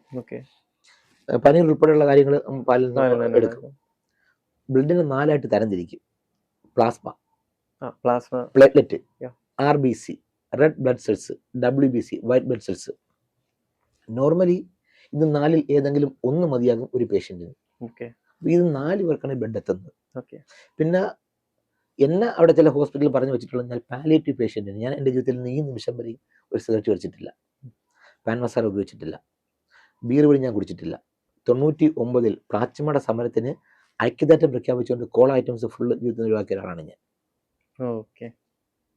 അപ്പോൾ എൻ്റെ ബ്ലഡ് അവർ ചെക്ക് ചെയ്തതിന് ശേഷം പാലിയേറ്റീവ് പേഷ്യന്റിന് കൾച്ചർ ചെയ്യാതെ ഡയറക്റ്റ് ബ്ലഡ് കൊടുക്കാൻ വേണ്ടി എൻ്റെ ബ്ലഡ് ഉപയോഗിക്കാറുണ്ട്. കാരണം അവർ ക്രോസ് ചെക്ക് ചെയ്യാൻ വേണ്ടി കുറേ സമയം എടുക്കും. പക്ഷേ എന്നിട്ട് പറഞ്ഞത് കഴിഞ്ഞാൽ, സാർ ഞങ്ങൾ ഡയറക്റ്റ് കൊടുക്കുകയാണ്, അതുകൊണ്ടാണ് സമയം എടുക്കുന്നത് എന്നാണ് പറഞ്ഞിട്ടുള്ളത്. അത്രയും ഒരു പ്യുവർ ആയിട്ടുള്ള ഒരു മനുഷ്യനാണ് നമ്മുടെ കൂടെ ജോയിൻ ചെയ്തത്. അപ്പോൾ ആദ്യമായിട്ടാണ് ഞാൻ കൊക്കക്കോള പോലും കുടിക്കാത്തൊരു വ്യക്തിയല്ല. ഞാൻ 98-99 ഫുള്ള് ഞാൻ വൈൻഡ് അപ്പ് ചെയ്തതാണ്. പിന്നെ അന്നോട്ട് ഇന്ന് വരെയും ഞാൻ കുടിച്ചിട്ടില്ല. ഞാൻ ഈ സാധനം വാങ്ങിച്ചിട്ടുണ്ട്. ഞങ്ങളുടെ സ്കൂളിലെ ക്ലോസ് ചെയ്യാൻ വേണ്ടി കൊക്കക്കോള വാങ്ങിച്ചിട്ടുണ്ട്. ചെയ്തു നോക്കിക്കോ. അപ്പോൾ അത്തരത്തിൽ അപ്പോൾ ഞാനൊരു 1000 പേരുടെ കണ്ണുകൾ ദാനം ചെയ്യുന്ന കാഴ്ച വിസ്മയം എന്ന് പറഞ്ഞുകൊണ്ട് ഒരു മാജിക്കൽ ക്യാമ്പയിൻ ചെയ്തിരുന്നു. ഞാൻ കുറേ മാജിക്കൽ ക്യാമ്പയിൻസ് ചെയ്യാറുണ്ട്. ഇപ്പം നമ്മുടെ നാട് മറന്നു പോകുന്ന ചരിത്ര പുരുഷന്മാരുണ്ട്, ശരിക്കും അവരാണ് ഹീറോസ്. ഇപ്പൊ വക്കം ഖാദറിനെ പോലുള്ള, അറിയാം വക്കം ഖാദർ അറിയോ? കേട്ടിട്ടുണ്ട്. കേരളത്തിന്റെ ഭഗത് സിംഗ് എന്ന് വിശേഷിപ്പിക്കപ്പെടുന്ന ആളാണ് വക്കം ഖാദർ. അദ്ദേഹം മരണപ്പെടുന്നതിന്റെ തലേ ദിവസം രാത്രി, അതായത് കിരണിനോട് പറയുന്നു, നാളെ രാവിലെ 5 മണിക്ക് കിരണിനെ ഞാൻ കൊല്ലും, എന്റെ അണ്ടറിൽ കിരൺ മരിക്കും എന്ന്. അല്ലെങ്കിൽ ഒരു ഡോക്ടർ പറയുന്നു, നിങ്ങൾ ഇന്ന ദിവസം ഇത്ര മണിക്ക് മരിച്ചിരിക്കും എന്ന് പറയും. നമ്മൾ അതിന് ഒരാഴ്ച മുമ്പ് നമ്മൾ മരിക്കും. പക്ഷെ മരിക്കുന്നതിന്റെ തലേ ദിവസം രാത്രി 12 മണിക്ക് വളരെ സരസമായിട്ട് ഒരു കത്ത് സ്വന്തം പിതാവിന് എഴുതിയ ഒരാളാണ് വക്കം ഖാദർ. എപ്പോഴും അതെടുത്ത് വായിച്ചു നോക്കണം. അദ്ദേഹം എഴുതിക്കൊണ്ടിരിക്കുമ്പോൾ ജയിലിൽ മണി 12 അടിക്കും. അപ്പൊ അദ്ദേഹം എഴുതുന്നുണ്ട്, അത് ആ നാഴികമണി 12 അടിക്കുന്നു. എൻ്റെ ജീവനാടകം അഭിനയിച്ച് തീർക്കുവാൻ ഇനി ഏതാനും മണിക്കൂറുകൾ മാത്രം ബാക്കി. ഞാൻ കേട്ടിട്ടുണ്ട്. അതായത് 5-ാമത്തെ മണിക്കൂറിൽ മരിക്കും എന്ന് ഉറപ്പുള്ളൊരു വ്യക്തി ഇത്രയും സരസമായിട്ടൊരു കത്തെഴുതണമെങ്കിൽ എത്രമാത്രം കൂളായിട്ടായിരിക്കും അദ്ദേഹം ആ ഒരു കഴിമരത്തിലേക്ക് നടന്നു പോയിട്ടുണ്ടാവുക. പക്ഷെ ഇന്നത്തെ തലമുറയ്ക്ക് പുള്ളി അറിയില്ല. അപ്പം 100 സ്കൂളുകൾ കേന്ദ്രീകരിച്ചുകൊണ്ട് 100 വേദികൾ, കൂടുതൽ സ്കൂളായിരുന്നു. ഞാൻ വക്കം ഖാദറിനെ പരിചയപ്പെടുത്താൻ വേണ്ടി ചരിത്ര പുരുഷനെ ഓർക്കാൻ വേണ്ടി വിസ്മയ കാഴ്ച എന്ന വലിയൊരു ക്യാമ്പയിൻ ചെയ്തിരുന്നു. അതിന്റെ അവസാനത്തെ പ്രോഗ്രാമിലാണ് അന്ന് കേരളത്തിന്റെ ആരാധനായ മുൻ മുഖ്യമന്ത്രി VS അച്യുതാനന്ദൻ എൻ്റെ കൂടെ വേദിയിൽ ഒന്ന് മാജിക് ചെയ്തു. ശരിക്കും ജീവിതത്തിലെ ഏറ്റവും പ്രൗഡായിട്ടുള്ളൊരു എന്താണ് നിമിഷമായിരുന്നു അത്. VS എന്ന് പറഞ്ഞാല് ചോരത്തിളയ്ക്കുന്ന അദ്ദേഹം മാജിക്കിനെ തൊപ്പിയൊക്കെ ഇട്ട് മാജിക്കിന്റെ വടിയൊക്കെ പിടിച്ച് എന്നോട് മാജിക് ഒക്കെ ചെയ്ത് ഭയങ്കര വലിയൊരു എക്സ്പീരിയൻസ് ആയിരുന്നു അത്. അതെ എക്സാക്ട്ലി. ഫസ്റ്റ് എന്നെ ആ വാർത്ത കണ്ട് എന്നെ ആദ്യം വിളിക്കുന്നത് മുതുകാർ സാറാണ്. എന്നെ ഉറക്കത്തിൽ നിന്ന് വിളിച്ചെടുത്ത സാറാണ്. വലിയൊരു അച്ചീവ്മെന്റ് തന്നെയാണ്. അപ്പോ അത്തരത്തിലുള്ള, അതായത് ഇങ്ങനെ ഈ ബ്ലഡ് ഡൊണേഷന് വേണ്ടി ക്യാമ്പയിൻ ചെയ്യാറുണ്ട്, ഈ ഐ ഡൊണേഷന് വേണ്ടി ക്യാമ്പയിൻസ് ചെയ്യാറുണ്ട്. അപ്പോൾ ഈ പുതുതലമുറ അതിലേക്ക് എത്തണം എന്നാണ് പറയാനുള്ളത്. 18 വയസ്സ് പൂർത്തിയായ 60 കിലോ ഭാരമുള്ള ആണിനും പെണ്ണിനും രക്തദാനം ചെയ്യണം. കാരണം ഇന്ന് ബ്ലഡ് ഇല്ലാത്തതിന്റെ പേരിൽ പല ഹോസ്പിറ്റലിലും സർജറികൾ മാറ്റിവെക്കാറുണ്ട്. ആർക്ക് എവിടെ പോകണം, ഇന്നും ബ്ലഡ് വിൽക്കുന്ന ആൾക്കാരുണ്ട്. ഇത്ര രൂപ തന്നാലേ ബ്ലഡ് തരൂ എന്ന് പറയുന്ന ആൾക്കാരുണ്ട്. അതിൽ നിന്ന് വ്യത്യസ്തനായി എനിക്ക് തോന്നുന്നു അടുത്ത ദിവസം ബ്ലഡ് കൊടുക്കുമെന്ന് ഞാൻ വിശ്വസിക്കുന്നു. തീർച്ചയായിട്ടും കൊടുക്കാറുണ്ട്. 3 മാസം കൂടുമ്പോൾ കൊടുക്കുക. 3 മാസം കൂടെ കൊടുക്കാറില്ല, വർഷത്തിൽ 1-2 മാക്സിമം പോരാ. ഇനി എന്തെങ്കിലും ചെയ്തിരിക്കുക. കാരണം അതിനകത്തുള്ള വേറൊരു ഉപയോഗം എന്ന് വെച്ചാൽ നമ്മുടെ വണ്ടിയിൽ നിന്ന് എഞ്ചിൻ ഓയിൽ മാറ്റുമ്പോൾ നമ്മുടെ വണ്ടി കുറച്ചുകൂടി സ്മൂത്ത് ആകുന്നത് പോലെ, മൈലേജ് കിട്ടുന്നത് പോലെ നമ്മുടെ ബോഡി എനർജറ്റിക് ആവും. ഇപ്പം ഉള്ളതിനേക്കാൾ പ്രായം കുറയും. അപ്പൊ എനിക്കിപ്പോ പ്രായം ഉണ്ടെന്നാണ് പറയുന്നത്. ശരിയാണ്. ഫൈൻ. അത് നല്ലൊരു കാര്യമാണ്. ചെയ്യണം. 3 മാസം കൂടുമ്പോൾ ചെയ്യാം എന്നുള്ള തീരുമാനം ഞാൻ ഇന്നോട്ട് എടുക്കുകയാണ്. അത് അതിന് വഴിയൊരുക്കിയത് സാറാണ്. ബിക്കോസ് അത് പല ആൾക്കാരും പറയാറുണ്ട്, ഒരു പേടി, പിന്നെ നമുക്കുള്ള സമയം. അല്ല, പേടിയല്ല, നോർമലി എടുക്കുന്നതിനേക്കാൾ അല്പം വലിയൊരു നീഡിലാണ്. അത്ര മാത്രമേ ഉള്ളൂ. ഒരു കട്ടുറുമ്പ് കടിക്കുന്ന വേദന പോലും ഉണ്ടാകാറില്ല. ഇല്ല, ഞാൻ കൊടുക്കുമ്പോ എനിക്കറിയാം. പക്ഷെ നമുക്ക് അതിന്റെ ഒരു സാഹചര്യം ഉണ്ടാവാത്ത. നമ്മളെ ഞാൻ സത്യം പറഞ്ഞു കൊടുക്കുന്നത് വല്ല ബ്ലഡ് ക്യാമ്പോ നമ്മുടെ അടുത്ത് നിന്നുണ്ടെങ്കിൽ മാത്രം നമ്മൾ പോയി കൊടുക്കുക. അല്ലാതെ IM അല്ലെങ്കിൽ ബ്ലഡ് ബാങ്കിൽ പോയിട്ട് കൊടുക്കുന്നത് വളരെ അല്ല. ഏതെങ്കിലും ഹോസ്പിറ്റലിൽ പോയിട്ട് ഞാൻ ബ്ലഡ് കൊടുക്കാൻ വന്നതാണ് എന്ന് പറഞ്ഞുകൊണ്ട് ബ്ലഡ് കൊടുക്കുക, അത്രേ ഉള്ളൂ. കാരണം അത് ആർക്കോ പോട്ടെ. രക്തദാനം ജീവദാനമാണ്. തീർച്ചയായിട്ടും. അപ്പൊ ഇന്ന് മുതൽ ഞാൻ തീരുമാനിച്ചിരിക്കുന്നത് 3 മാസം കൂടുമ്പോൾ ഞാൻ ബ്ലഡ് ഡൊണേഷൻ. ഞാനൊരു വർക്കലക്കാരനായിരുന്നെങ്കിൽ നേരെ ബ്ലഡ് ഡൊണേറ്റ് ചെയ്ത് പോയിട്ട് ആ 30 വെറൈറ്റി പൊറോട്ട ഞാൻ കഴിച്ച് ടേസ്റ്റ് ചെയ്തു. തീർച്ചയായും വരാം, ഏതെങ്കിലും ദിവസം ഇറങ്ങുക. തീർച്ചയായിട്ടും. ഇനിയിപ്പോ വാട്ട് അബൌട്ട് യുവർ ഫാമിലി? ഫാമിലിനെ പറ്റി നമ്മൾ എവിടെയും പറഞ്ഞില്ല. അതെ, ഫാമിലി എന്ന് പറയുന്നത് ഇപ്പോ പപ്പ 2005 മരണപ്പെട്ടു, മമ്മി 2018 മരണപ്പെട്ടു. പിന്നെ 2 ജ്യേഷ്ഠന്മാരാണ്, അവരുടെ ഭാര്യമാരുണ്ട്, കുട്ടികളുണ്ട്. താങ്കൾ ഇപ്പോഴും സ്റ്റിൽ ഹാപ്പി, സ്റ്റിൽ യങ് ആണ്. അതെന്താണ് അങ്ങനെ? അത് ഒരുവിധം ഒക്കെ ഒന്നായി വന്നപ്പോഴാണ് മമ്മിയുടെ മരണവും കാര്യങ്ങളൊക്കെ വന്നത്. പിന്നെ പിന്നത്തേക്കാവട്ടേക്ക് നീട്ടി കരുതി അതങ്ങ് നീണ്ടു. ഇനി ഒരു സമയം വന്നു കഴിഞ്ഞാൽ ഒരു പാർട്ട്ണർ വേണം എന്ന് എപ്പോഴെങ്കിലും തോന്നിയിട്ടുണ്ടോ? ഇല്ല എന്നൊരു ചിന്തയൊന്നുമില്ല. കാരണം ഞാനൊരു സാധാരണക്കാരനാണ്. വിയർക്കാനും മണ്ണിൽ ചവിട്ടിന്ന് പണിയെടുക്കാനും ഒക്കെ ഇഷ്ടപ്പെടുന്ന ഒരു സാധാരണക്കാരനാണ്. പൊരുത്തപ്പെട്ട ഒരാൾ വന്നാൽ അപ്പൊ നോക്കാം, അത്രയേ ഉള്ളൂ. അപ്പൊ ഈ ഒരു പോഡ്കാസ്റ്റ് അല്ലെങ്കിൽ ഈ ഒരു ഇന്റർവ്യൂ കഴിഞ്ഞ് പുറത്തെത്തുമ്പോൾ എന്തായാലും താങ്കൾക്ക് ഒരു ലൈഫ് പാർട്ണറെ കിട്ടും എന്ന് ഞാൻ വിശ്വസിക്കുന്നു. അല്ല, അത്രയും പ്യുവർ സോളാണ് എനിക്ക് സംസാരിച്ചിടത്തോളം. നമ്മളിപ്പോ ഈ സംസാരം തുടങ്ങിയിട്ട് ഇപ്പൊ ഒരു 1 hour കഴിഞ്ഞു, സമയം പോയത് അറിഞ്ഞില്ല. ഒരുപാട് ഇൻഫോർമേറ്റീവ് ആയിട്ടുള്ള കാര്യങ്ങളാണ് താങ്കൾ എന്നോട് ഷെയർ ചെയ്തത്. വർഷത്തിൽ ഒരിക്കൽ മാത്രം ബ്ലഡ് ഡൊണേറ്റ് ചെയ്ത് എന്നെ 3 മാസം കൂടുമ്പോൾ ബ്ലഡ് ഡൊണേറ്റ് ചെയ്യാൻ എത്തിച്ചെങ്കിൽ അത് താങ്കളുടെ ഒരു പോസിറ്റീവാണ്. Thank you. ഇനിയിപ്പോ അവസാനം നമ്മൾ ഒരുപാട് കാര്യം ചർച്ച ചെയ്തത്, ഇനി എന്താണ് ലൈഫിലെ അടുത്ത ഒരു സ്റ്റെപ്പ്? ഇല്ല, സ്റ്റെപ്പ് എന്ന് പറയുന്നത് ഞാൻ എൻ്റെ 2 പ്രോജക്റ്റിന്റെ പുറകിലാണ്. അതായത് ഇന്ത്യയിൽ ഏറ്റവും കൂടുതൽ മാജിക്കിന്റെ എസ്കേപ്പ് ആക്ടിവിറ്റി ചെയ്ത വ്യക്തിയാണ് ഞാൻ. ലൈഫ്, അതായത് ജീവൻ പണയം പിടിച്ചിട്ടുള്ള. അതെ, നേരത്തെ സ്റ്റാർട്ടിങ് നമ്മൾ സംസാരിച്ച് പറഞ്ഞു ഒരാൾ മരിച്ചു എന്ന രീതിയിൽ. താങ്കളുടെ ഞാൻ ഒരു കാര്യം വായിച്ചപ്പോ ബുള്ളറ്റ്, അതായത് വെടിവെച്ച ഉണ്ട വായ കൊണ്ട് കടിച്ചു പിടിച്ച് എടുക്കുന്ന വ്യക്തിയാണ് എന്നതൊക്കെ ഞാൻ. അതായത് most dangerous magic in the world എന്ന് മാജിക്കിന്റെ ഹിസ്റ്ററി പറഞ്ഞൊരു മാജിക് ആണ് അത്, ബുള്ളറ്റ് ക്യാച്ചിങ് ആക്ട്. അതെങ്ങനെയാ അത് ശരിക്കും? ബുള്ളറ്റ്, അതായത് 36 മജീഷ്യൻസ് ആണ് അതിന്റെ പ്രാക്ടീസിനും പെർഫോമൻസിനും ഇടയ്ക്ക് മരണപ്പെട്ടിട്ടുള്ളത്. 36 മജീഷ്യൻസ്, 36 പേര്.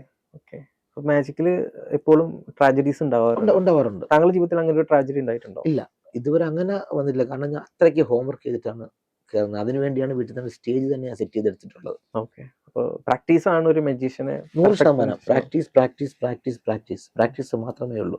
ഓക്കെ. അപ്പോൾ രക്ഷപ്പെടൽ ജാലവിദ്യയുടെ രാജകുമാരൻ എന്ന് പറയുന്നത് ഹാരി ഹൗഡിനിയാണ്. അദ്ദേഹത്തിന് 100ാമത് ചരമവാർഷികമാണ് ഈ വർഷം. ഓക്കെ.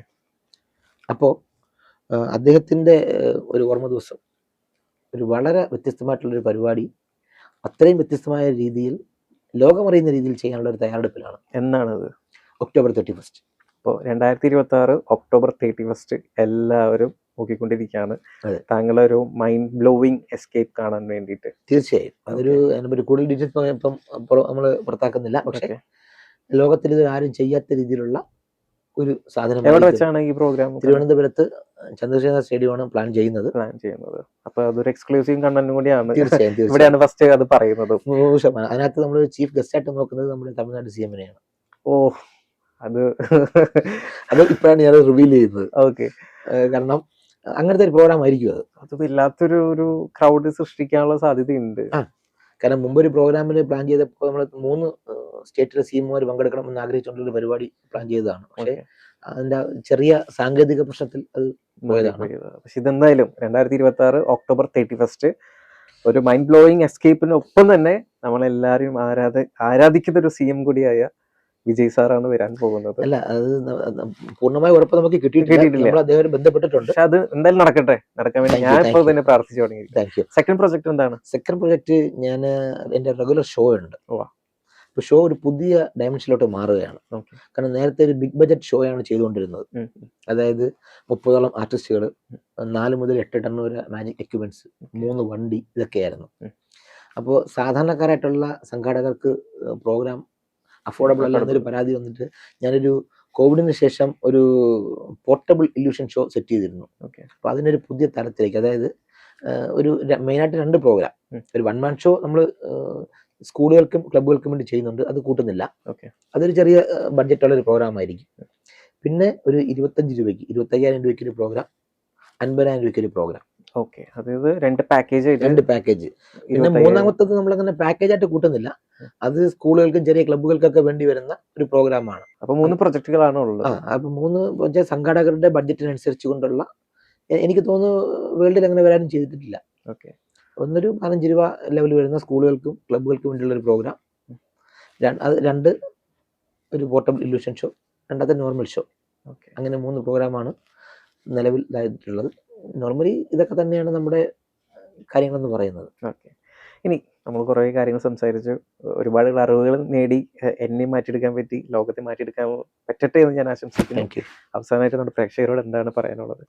തീർച്ചയായും എടുത്തു പറയേണ്ട 2-3 കാര്യങ്ങൾ മാത്രം പറയുന്നു. ഈ പറഞ്ഞ കാര്യങ്ങൾ തന്നെയാണ് റിപ്പീറ്റ് ചെയ്യുന്നത്. ഒന്ന്, അഡിക്റ്റ് ആവാതിരിക്കുക. അത് വ്യക്തിയിലായാലും ലഹരിക്കായാലും അഡിക്റ്റ് ആവാതിരിക്കുക. ജീവിതമാണ് ലഹരി എന്ന് അടിയുറച്ച് വിശ്വസിക്കുക. അതിന് വേണ്ടി കുട്ടികളെ ഉൾപ്പെടെ പറഞ്ഞ് പഠിപ്പിക്കുക. 2, രക്തദാനം ജീവദാനമാണ്, അതിനുവേണ്ടി പരിശ്രമിക്കുക, സഹജീവിയെ സ്നേഹിക്കുക. 3, കഴിഞ്ഞ തലമുറ നമുക്ക് പകർന്നു തന്ന നമ്മുടെ ജൈവസമ്പത്ത് അടുത്ത തലമുറയ്ക്ക് പകർന്നു കൊടുക്കേണ്ട ബാധ്യതയും നമുക്കുണ്ട്, അതിനുവേണ്ടി ഒന്നിച്ചു നിൽക്കുക. ഇത് തന്നെയാണ് പറയാനുള്ളത്. അത് വലിയ അർത്ഥവത്തമായ 3 കാര്യങ്ങളാണ് താങ്കൾ പറഞ്ഞത്. കാരണം ഞാൻ എൻ്റെ ജീവിതത്തിൽ വിശ്വസിക്കുന്ന 2-3 പോളിസീസ് ഉണ്ട്. വെറുതെ ഇരുന്നാൽ തുരുമ്പിച്ചു പോകും, പ്രവർത്തിച്ചാൽ തേഞ്ഞു പോകും. പിന്നെ പ്രവർത്തിച്ച് തേഞ്ഞു പോവുക എന്നുള്ളതാണ് എൻ്റെ ഏറ്റവും വലിയ പോളിസി എന്ന് പറയുന്നത്.